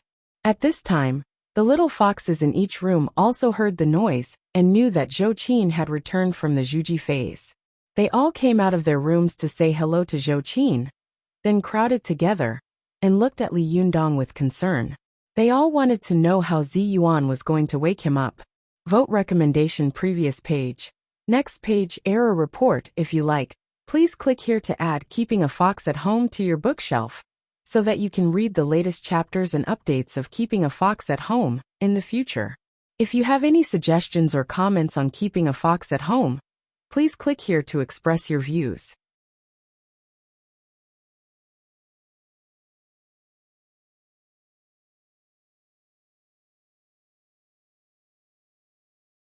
Chapter 468. Go to watch net. After a while, Su Chan came over with a small cloth bag and handed it to Ziyuan. Ziyuan opened it, took out a 3-inch-long golden needle, and pierced it into Li Yundong's Lingtai acupoint. Go to watch net. Li Yundong's body trembled slightly, and then Ziyuan pierced another needle into Li Yundong's Shinting acupoint. Su Chan watched Ziyuan's movements nervously. She had followed Ao Wushuang for a long time and knew some medical skills. She knew that Ziyuan's 2 needles were all important acupoints of the human body. If there was a slight deviation in the needle, it would be life-threatening. Then, Su Chan saw that Ziyuan was piercing the Baihui acupoint on the top of Li Yundong's head again, and she suddenly cried out in shock. The Baihui acupoint was one of the fatal acupoints of the human body. Ziyuan's needle scared Su Chan so much that her legs became a little weak. Su Chan looked at the shining golden needle on the Baihui acupoint on the top of Li Yundong's head with a pale face. She couldn't help thinking in fear, "Sister Ziyuan, why are you piercing the Baihui acupoint? If you don't do it well, you'll die." Ziyuan turned her head to look at Su Chan and explained in a low voice, "Su Chan, don't worry. Now Li Yundong's divine sense is trapped in the burning thumb pot, and the burning thumb pot is now connected to Li Yundong's Jinshi. If you want Li Yundong to wake up, you have to sneak into his body with your own spirit, and then follow his aura into the burning thumb pot. But now Li Yundong's whole body is in a closed state. The Jinshi in his body has been connected to the burning thumb pot, like a self-circulating small universe. It's extremely difficult for things from the outside world to enter. If you want to force your way in, it will only cause Li Yundong's spirit space to collapse. And from then on, he will become a useless person without divine sense. I pierced Li Yundong's Shenting, Lingtai, and Baihui acupoints to break his flawless leakless body. I wanted to create a gap in his leakless body, so that my Yin spirit could sneak into his body. After hearing Zi Yuan's explanation, Su Chan suddenly understood. She glanced at Zi Yuan and asked in a low voice, "Sister Zi Yuan, can I go in?" Zi Yuan shook her head and looked at Su Chan helplessly. "Su Chan, you're not a young spirit body. You can't go in." Su Chan's face was full of disappointment. She suddenly thought to herself, "Once upon a time, I was the most powerful person around Li Yundong. But now Zi Yuan's cultivation is far above mine. Zhou Qin, who didn't know any cultivation before, has reached the Zhuji phase. Her Jinqi is far more powerful than mine. Even Ruan Hongling's cultivation is higher than mine." The little girl looked at Zi Yuan, then at Zhou Qin, and then at Ruan Hongling. There was a flash of sadness in her eyes. She couldn't help but secretly regret that she had only cared about playing with Li Yundong in the past, but had refused to work hard to cultivate. Now she had become the one with the lowest cultivation. Thinking of this, Su Chan couldn't help but secretly make up her mind. Even if I can't compare to Sister Zi Yuan, I can't let Zhou Qin catch up and surpass me. I'm not a fool. If I really work hard, can't I be better than others? At this time, Zhou Qin and the others were looking at Zi Yuan and Li Yundong with concern. No one noticed the little girl's thoughts. They saw that after Zi Yuan's 3 golden needles pierced Li Yundong's body, 3 extremely faint white threads slowly emerged from the Baihui acupoints on the top of his head, the Shenting acupoints on his forehead, and the Lingtai acupoints on his back. These 3 threads rose straight up and floated straight to the ceiling before spreading out on their own. Zi Yuan sat cross-legged in front of Li Yundong. After a while, she entered a meditative state, and the yang spirit went out of her body.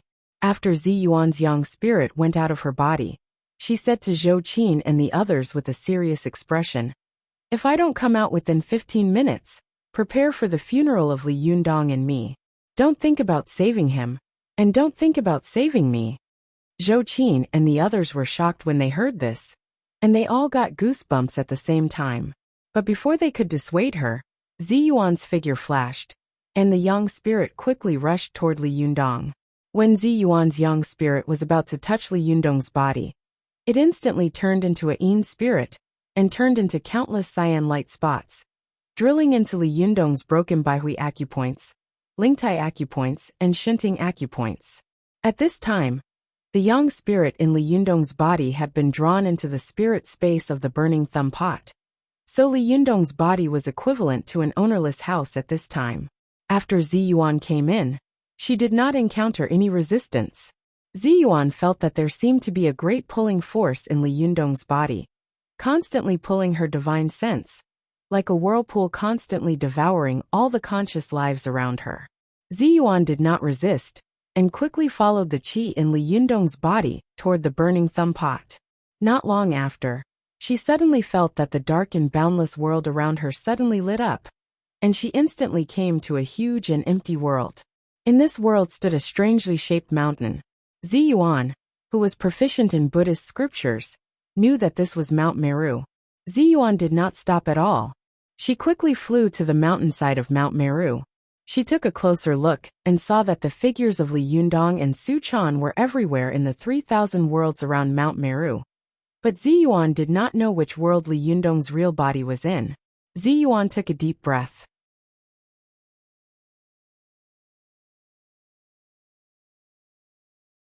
She knew that 10 years in this spirit space was only equivalent to 1 minute in the outside world.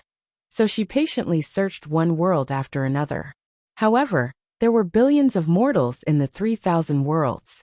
How could it be so easy to find Li Yundong's real body? Zi Yuan's figure was busy shuttling from one spirit space to another. She did this repeatedly for an unknown amount of time. She didn't even know how many spirit spaces she had gone to, nor did she know how many years she had spent here. She only knew that every time she reached a spirit space, she would pinch a mark on her sleeve with her nails. This repeated for many years. When Ziyuan finally felt a trace of exhaustion and despair, she found that her sleeves were already densely covered with fingernail marks. In some places, her clothes were a little torn because she had pinched them repeatedly. Is it really impossible to find him? Ziyuan thought in despair, as she stood in the vast world of mortals. But if she couldn't find Li Yundong's whereabouts, wouldn't everything she had done before be in vain? Then wouldn't her master's psalm be? Thinking of this, Ziyuan couldn't help but look confused. This woman, who was usually very assertive, couldn't help but be a little absent-minded. She left a spirit space out of habit, and then entered another spirit space in a daze. Ziyuan, who had searched more than 2,000 spirit spaces in succession, had found nothing. At this time, she was already discouraged. Just as she was thinking about the psalm left by her master, she suddenly found herself in a spirit space with a sea of clouds. In this spirit space, there was an endless sea of clouds everywhere. Above the sea of clouds, there was only one mountain. On the mountain was a lush green pine tree. Under the tallest and largest pine tree, which was like a giant umbrella, sat a white-haired old man. The vast sea of clouds in front of Ziyuan was so magnificent and beautiful that when she took a look at it, her heart opened up, and her previous depression disappeared. Ziyuan cheered up and flew to the old man under the pine tree. Just as she was about to speak, she saw that the old man was silently staring at the two people, who were bending over and busy, in a green terrace field not far from the top of the mountain. Ziyuan followed his gaze curiously, and saw Li Yundong and Su Chan at the foot of the mountain. They were dressed like farmers, and were busy sowing seeds.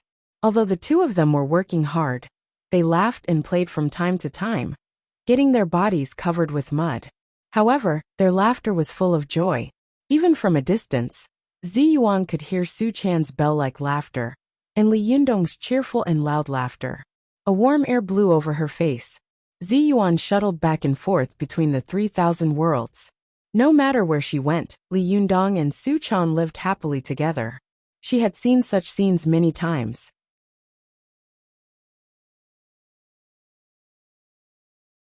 Ziyuan turned her face and asked the old man in a clear voice, "Old man, have you ever seen?" Before she could finish her words, the old man's body shook. He suddenly raised his head and said in surprise, "Ziyuan." Although the voice was old, it was the first time that Ziyuan had met someone who could recognize her in this spirit space. She suddenly widened her eyes, and carefully looked at the white-haired old man in front of her. She saw that although the old man's hair was so long that it almost reached the ground, and his beard was so long that it almost covered his face, Ziyuan could still vaguely see a trace of familiarity between the old man's eyebrows. She asked tentatively, "Li Yundong?" Li Yundong suddenly stood up and shook off a lot of dust from his body. He stared at Ziyuan with his eyes wide open and said, "Why are you here?" After traveling through more than 2,000 spirit spaces and spending decades, Ziyuan finally found Li Yundong's whereabouts. Even though she was calm, she couldn't help but be overjoyed. She grabbed Li Yundong's hands and said loudly, "Thank God I finally found you." Li Yundong was stunned. "Are you looking for me?"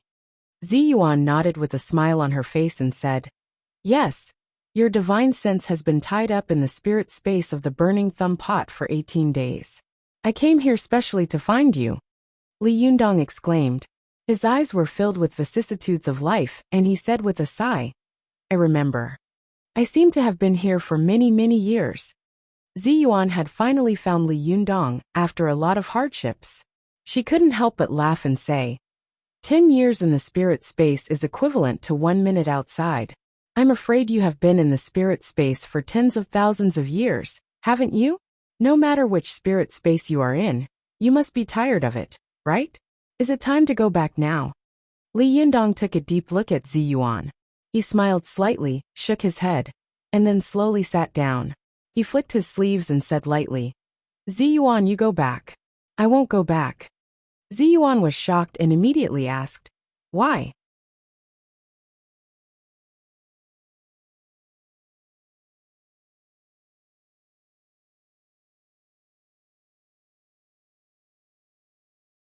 Chapter 469. Go to watch net. Li Yundong sat cross-legged under the pine tree, silently watching his other self and Su Chan, who were working in the countryside. His face was full of a quiet and serene smile, as if as long as he looked at them from afar, he would feel satisfied and happy. Go to watch net. 7K. Li Yundong asked slowly. Ziyuan, why do you cultivate? Ziyuan hadn't expected that Li Yundong would ask her a question. She thought for a moment and said, to transcend the sufferings of the world and ascend to the immortal realm. Li Yundong smiled slightly and said, yes, it's very in line with your cultivation standards. When I first saw you, I thought, how could there be such a beautiful woman in this world? Could it be that you are a fairy descending to the world? At that time, I thought that you were a fairy who would ascend to the immortal realm sooner or later. So for you, cultivation is to seek immortality. Ziyuan listened quietly to Li Yundong's words. Although the old Li Yundong in front of her was no longer as handsome as before, his hoarse and old voice revealed a strong and dignified sense of vicissitudes. Li Yundong looked at Su Chan in the spirit space with gentle eyes and said softly, but have you ever thought that even if you become an immortal, what can you do? Is it because there is no birth, aging, illness and death, and you feel happy because you have jumped out of the cycle of life and death? Or do you just want to follow in your master's footsteps and go to the immortal realm to find him? Ziyuan's subconscious, which had been hidden in the bottom of her heart for a long time, was pointed out by Li Yundong. Her body stiffened slightly, and she couldn't help saying in her mind, yes, I follow in master's footsteps and even regard his psalm as my golden rule. Why? Is it just because I want to stay by master's side and be with him? But, master loves Ao Wushuang, not me. Ziyuan had been by her master's side since she was a child. In her impression, her master was omnipotent. Not only was he the most beautiful man in the world, but he was also the most handsome man in the world. He was also the most amazing man. Because of this, Ziyuan's life was deeply imprinted with Wang Yuanshan's mark, and these marks were everywhere. Thinking about her past, she vaguely felt that her master, Wang Yuanshan, seemed to have noticed her feelings, so he left a psalm and told her that Li Yundong in front of her was her lover. It was because of his master's psalm that he had come to this spirit space without hesitation. But, even if the Li Yundong in front of her was really her lover, he loved Su Chan, not her. He cultivated in order to ascend to the immortal realm. To ascend to the immortal realm to find his master. But to ascend to the immortal realm, he had to save his lover. At the end of the day, he had cultivated for the sake of love.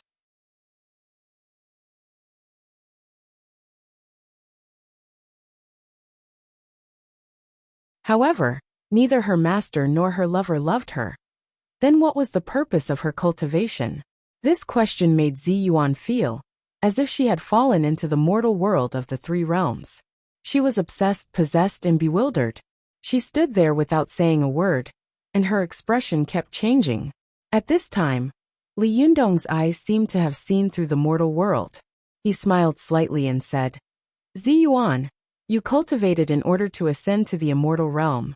But do you know why I cultivated? At this time, Ziyuan was in a daze. She could only hear Li Yundong's words, but her mind was in a mess.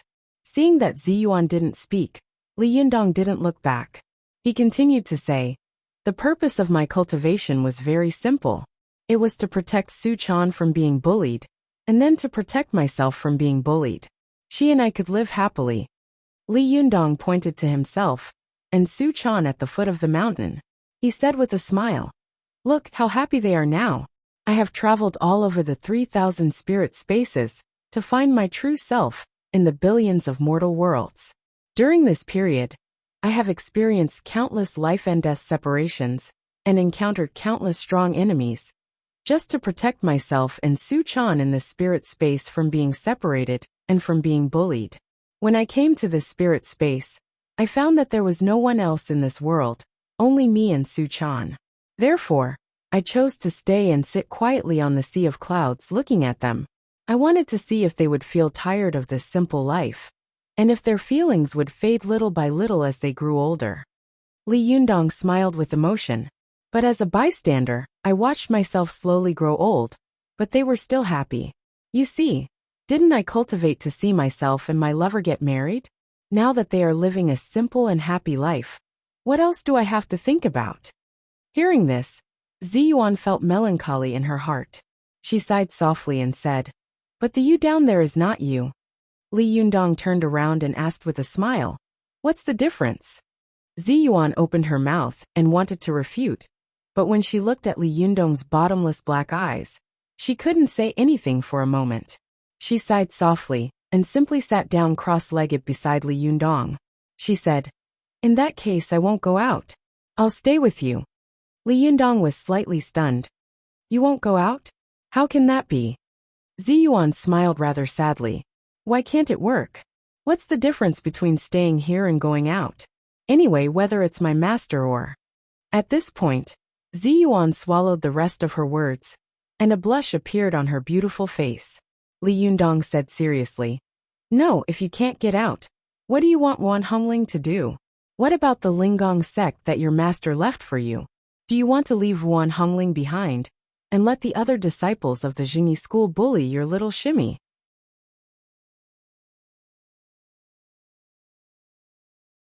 Ziyuan's heart skipped a beat. She took over Li Yundong's words and asked, "You're right, but have you ever thought that if you stay here, you will be satisfied to see yourself and Su Chan in this spirit space? But have you ever thought about what Su Chan, who is waiting for you to go back and fulfill your promise, will do outside this spirit space?" When Li Yundong heard this, his body suddenly shook, and his eyes suddenly widened. Seeing this, Ziyuan immediately struck while the iron was hot and said, "Even if you think that there is no difference between the Su Chan outside and the Su Chan in front of you, have you ever thought about other people? What about Zhou Qin? She just came back from the Zhuji phase. Do you know that? You led her on the path of cultivation, and then you want to abandon her and leave her alone? My master left me and Hongling behind. You can't do this." Ziyuan spoke of the sadness and desolation in her heart. Every word was sincere, and every sentence came from the bottom of her heart, which immediately moved Li Yundong. Ziyuan continued, "Apart from Su Chan and Zhou Qin, what about those little foxes who have a strong dependence on you? You took them down the mountain, and you don't care about them? Do you know what will happen to them if you don't care about them? Since ancient times, all the foxes who went down the mountain and entered the world ended up in a miserable state. Aren't you harming them by doing this? Can you face your conscience by doing this? Can you live here with peace of mind?" When Li Yundong heard this, his expression changed, and he stared at Ziyuan blankly. After a long time, he finally couldn't help it. He let out a long breath, stood up, flicked his sleeves, and let out a loud laugh. He said in a clear voice, "Buddha, I think I know what my true self is." In this vast world of clouds, a Buddha's name suddenly came. The clouds quickly gathered together and turned into a huge statue of Buddha. The Buddha said majestically, "Amitabha, then what is the true self?" Li Yundong's expression was full of enlightenment and clarity. He said in a sonorous voice, "Ordinary people cling to the 5 skandhas and pretend to be themselves. In fact, that is a false self. If you have the 8 great freedom like Buddha, then you will be the true self." The statue of Buddha in the sea of clouds asked in a booming voice, "Then what are the 8 great freedom?"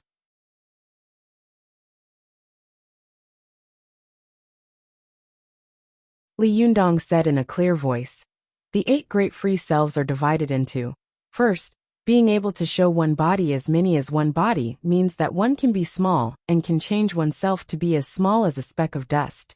Second, being able to show one's body as big as the boundless world means that one can be big and can change oneself to be as big as the infinite void world. Third, being able to lift one's body far away means that one can change oneself to be as light as a feather. Fourth, being able to live in the infinite world means that one can be free and change one's size at will. Fifth, being able to use all the roots means that you can have a master and freely change into a big person or a small person. Your heart has no superiority or inferiority, and you can subdue and accept everything. Sixth, being able to get all the Dharma means that you can go far away, which means that you can go anywhere you want. Seventh, Saying Agatha, going through infinite tribulations means that you can move, which means that you can make the earth tremble 6 or 18 times. 8th, being everywhere like the void, means that you can make one body as many as you want, and many as you want. You can go straight through the mountain wall, walk on water and fire, walk in the void, turn the 4 directions, turn the earth into water, and turn stone into gold, all at your will. Li Yundong spoke with confidence and assurance. Zi Yuan was slightly shocked when she heard this. She thought to herself, when did Li Yundong study the Dharma so thoroughly? He's amazing. Unexpectedly, Li Yundong seemed to have heard what she was thinking. He turned around and said with a smile, "How do you think I spent my time in the Trichiliocosm? I don't know how many years I've stayed in the Trichiliocosm. I've read almost all the books that can be hidden in the Trichiliocosm, and learned almost all the magic that can be read. It's because I've experienced too much in the Trichiliocosm that I'm finally tired. I don't want to leave after staying in this quiet spirit space. If you hadn't come to find me and wake me up, I'm afraid I would have stayed here forever." When Zi Yuan saw that Li Yundong's voice and expression had returned to their previous state, she couldn't help but feel happy. She smiled and was about to reply when she heard the Buddha statue in the Sea of Clouds say, "Since you know the 8 great beings, why don't you show them to me?" Li Yundong raised his eyebrows and said, "What's so difficult about that?" After that, Li Yundong shook his sleeves and shouted, "Small." In the blink of an eye, Li Yundong's figure disappeared in the air. He said, "I exist in every tiny particle of dust in this spirit space." As expected, Zi Yuan heard countless sounds of Li Yundong coming from all directions at the same time. It was as if countless water droplets had gathered into stormy waves and poured into her ears.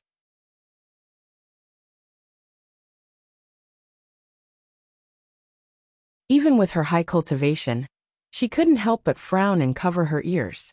Soon Li Yundong's figure appeared and he shouted again, "Big!" His figure suddenly grew bigger. Zi Yuan, who was standing to one side, looked up, but she couldn't even see where his knees were. Compared with Li Yundong, the towering Buddha statue in the Sea of Clouds suddenly became a tiny speck of dust. Li Yundong quickly returned to his original state and said, "Light!" Then his figure floated up lightly. Li Yundong smiled and said to Zi Yuan, "Zi Yuan, blow on me."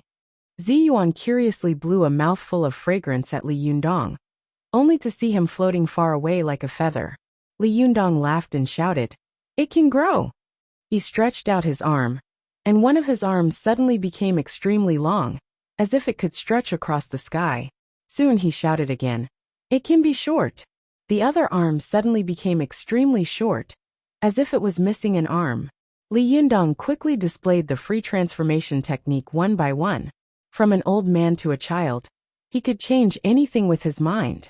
When Li Yundong showed the 7th free self, he shouted, "It can move." He turned his hands over, as if Buddha had turned over the 5 Fingers Mountain. The spirit space in the Sea of Clouds suddenly shook violently, and the top of the mountain seemed to be shaking to the point that it would collapse at any time. Su Chan and Li Yundong, who were in the spirit space, hugged each other in panic and cried out loudly. Zi Yuan was also a little shaken by the shaking of the sky and earth. She had to fly up and shout, "Don't shake it. If it continues, the spirit space will collapse. Even if the spirit space doesn't collapse, the mountain will."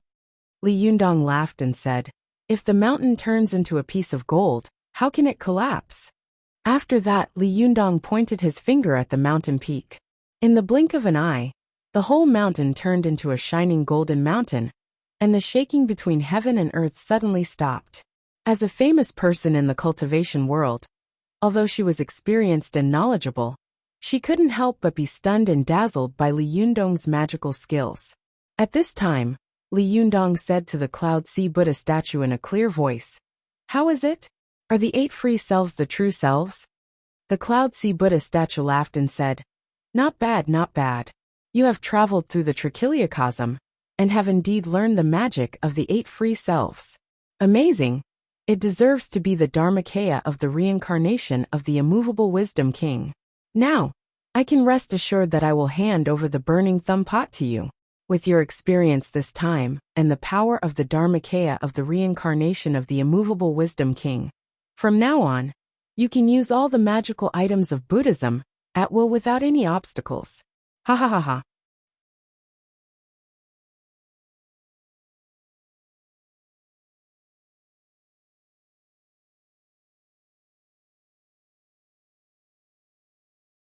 Chapter 470. Go to watch net. After the Cloud Sea Buddha statue laughed loudly, its body suddenly turned into countless clouds and went in all directions.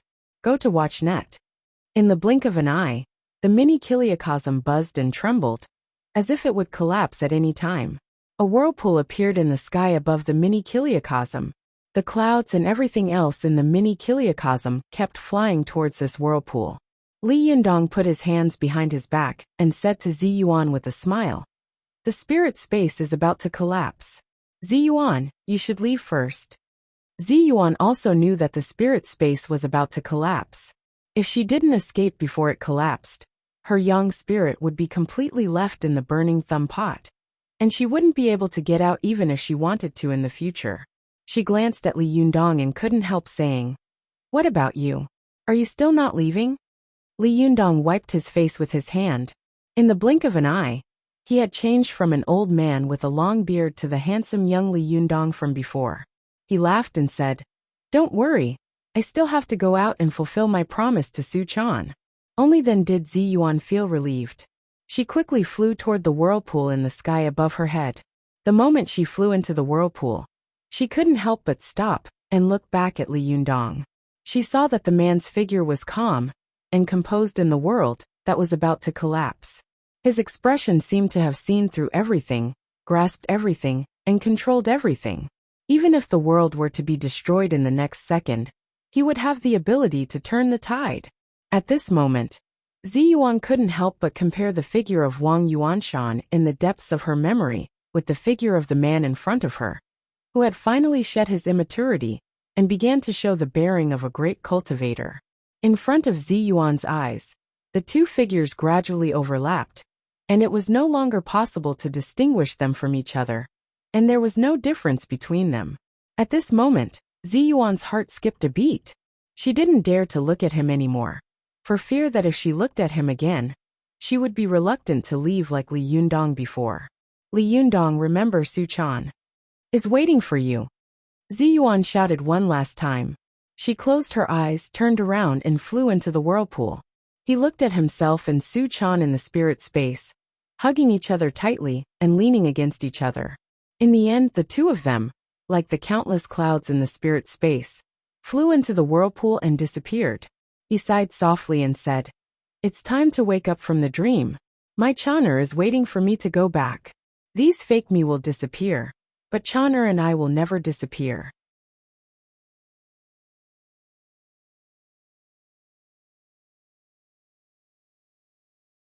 She and I will be together forever.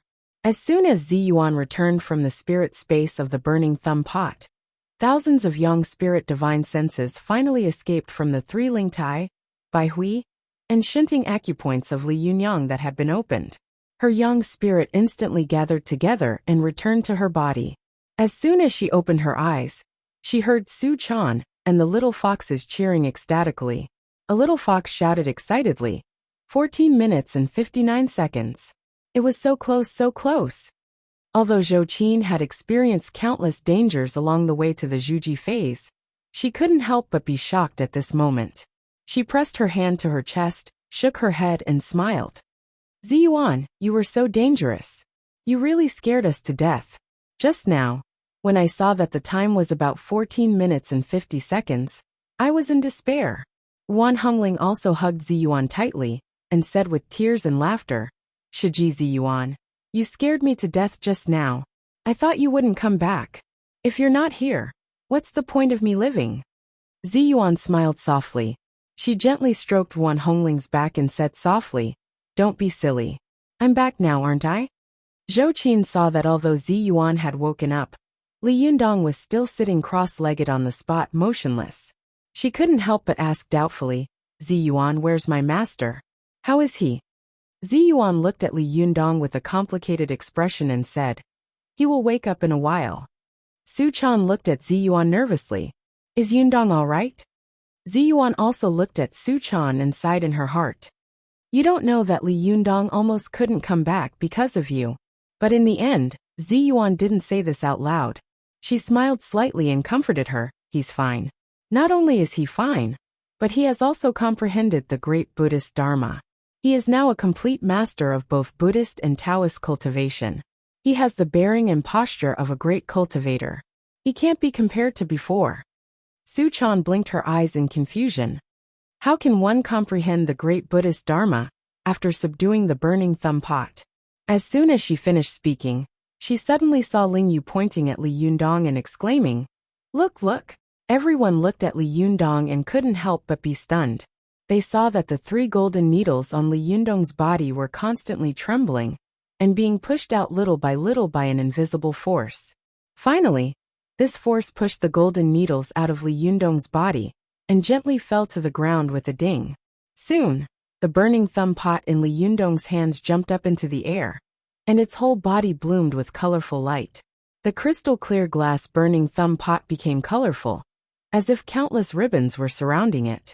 On each ribbon, there were countless Vajras practicing magic and countless Arhats chanting sutras.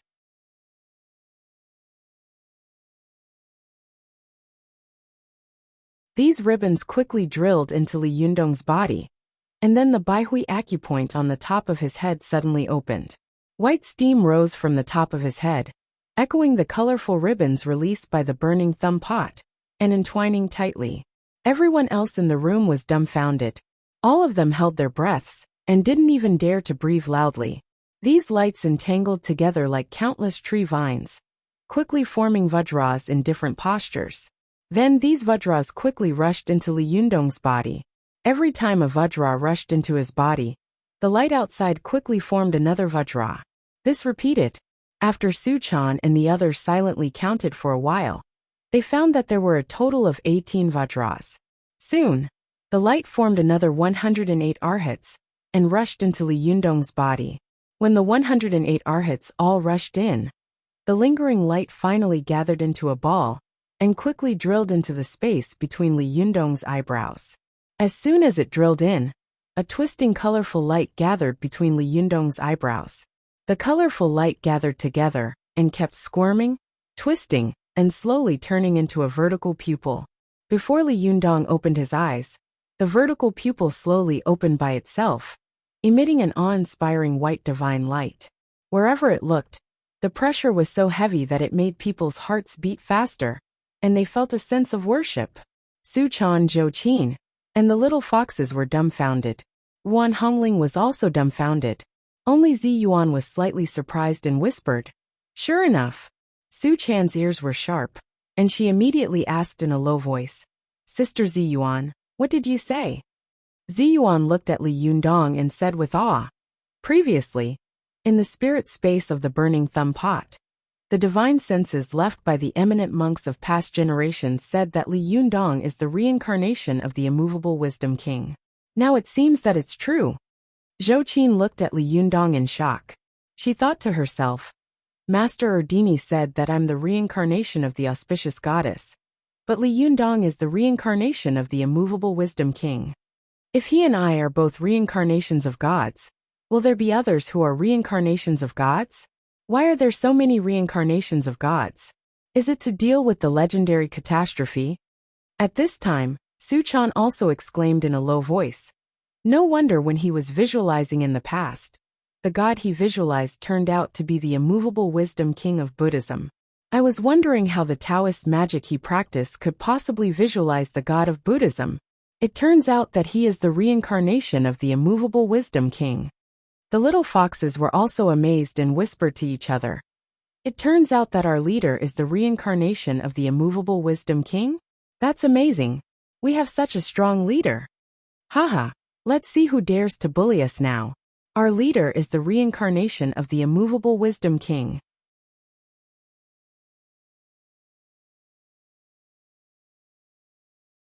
That's right. The immovable wisdom king is the king of all wisdom kings, and the head of the 5 great wisdom kings. He can subdue all demons. Except for Buddha, he is the most powerful one in the world. The little foxes were talking excitedly in low voices. But suddenly, Ling Yu stretched out her head and said, "But aren't we fox spirits? Could it be that our leader, the immovable Wisdom King, has subdued us in the end?" These words made the little foxes shrink their heads one by one and look at Li Yundong with fear in their eyes. Su Chan's heart couldn't help but skip a beat. She thought to herself, "Yes, if Li Yundong is really the reincarnation of the immovable Wisdom King, I'm a fox spirit. Humans and demons are already at odds with each other, but Buddhas and demons are irreconcilable enemies. What should I do in the future? Yundong must already know that I'm the reincarnation of the immovable Wisdom King. Will he despise me, a demon?" As the little girl thought about it, she couldn't help but feel sad in her heart. Her eyes turned red and she couldn't help crying. She couldn't wait to throw herself into Li Yundong's arms and ask him what was going on. Just as the little girl was letting her imagination run wild, the vertical pupil on Li Yundong's forehead finally closed slowly, and then the dazzling brilliance slowly stretched into a straight line and disappeared in an instant. When the vertical pupil disappeared, the burning thumb pot in Li Yundong's hand also slowly fell. As soon as it fell into Li Yundong's palm, his body trembled slightly. He hissed and took a deep breath. Everyone felt as if a divine dragon had sucked all the air in the room, and everything around him seemed to be sucked away by Li Yundong. Then, after Li Yundong finished inhaling, he let out a long breath. At this moment, everyone suddenly felt that there was a strong wind in the room, as if they were going to be blown away in the next second. Zhou Qin stared at Li Yundong with her eyes wide open. She had thought that the speed at which she had reached the Zhuji phase was already extremely amazing. At that time, Li Yundong had taken almost twice as long as her, so she should be able to catch up with him. But now it seemed that Li Yundong had reached a realm that she couldn't even reach. She didn't even know how high this realm was. After Li Yundong took a deep breath, he slowly opened his eyes. At this moment, everyone felt that Li Yundong's eyes were like the deep sea, vast and bottomless. If they looked at it for too long, they would be sucked in by his eyes. After Li Yundong opened his eyes, he looked at the crowd, smiled slightly and said, "How long have I been in meditation?" At this time, none of the women in the room dared to speak. Only Zhou Qin boldly said, "Master, you have been in meditation for 18 days. Li Yundong glanced at Zhou Qin with admiration in his eyes. "You have succeeded in the Zhuji phase.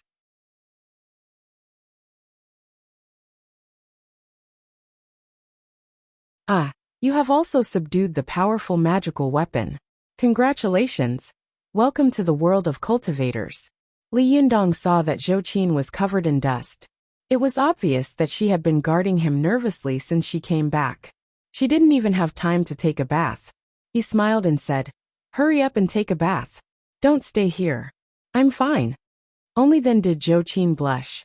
She felt that if she stayed for another second, Li Yundong would dislike her for being sloppy. She quickly turned around and ran out of the room. Li Yundong's gaze shifted to Yuan Hongling again.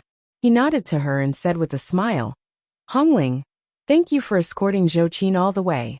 I will remember your kindness. I will definitely return it in the future." Yuan Hongling put her hands on her hips and said angrily, "I don't need you to return the favor. I'm happy to help. It's none of your business. If you really want to return the favor, then pay me more for my labor. I've been rushing all the way here, and my clothes are all dirty." After saying that, she sniffed herself, frowned and said angrily, "There's even a smell." Li Yundong laughed and said, "That's still better than the smell of a stinky man." Yuan Hongling made a face at Li Yundong. "You're good at talking. I'm going to take a bath." Li Yundong watched Yuan Hongling leave with a smile, and then his eyes fell on Zi Yuan.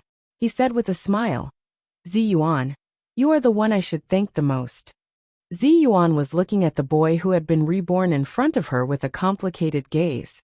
Although she felt that his appearance had not changed, there was something in his bones that had changed dramatically. It seemed that a guru of a generation had already begun to show signs of being a guru. When Zi Yuan heard Li Yundong say this to her, she didn't know why, but her cheeks suddenly turned red and she said in a panic, "You should thank Suchan. For you." She chanted Buddhist scriptures day and night, begging Buddha to bless you. She didn't stop for 18 days. You should thank her." After that, Ziyuan turned her head and fled the room in a panic. Li Yundong looked at Ziyuan's departing figure with a little confusion. He shook his head, and then looked at Su Chan again. As soon as he saw Su Chan looking at him eagerly, Li Yundong's eyes suddenly became extremely gentle. At this time, Su Chan saw Li Yundong looking at her. She couldn't help but think nervously, Yundong is looking at me. He is the reincarnation of the immovable wisdom king. And I am a fox spirit. Buddhism and demons can't coexist. Will he dislike me? Would he subdue a demon like me, a vixen? You're tuning in to the Li Mei's Sword of Destiny YouTube channel. We're so grateful for your support. And don't forget to subscribe to join us on this incredible journey through captivating stories.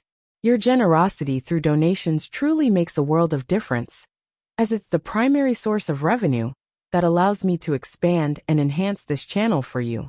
Thank you from the bottom of my heart for being a part of this adventure.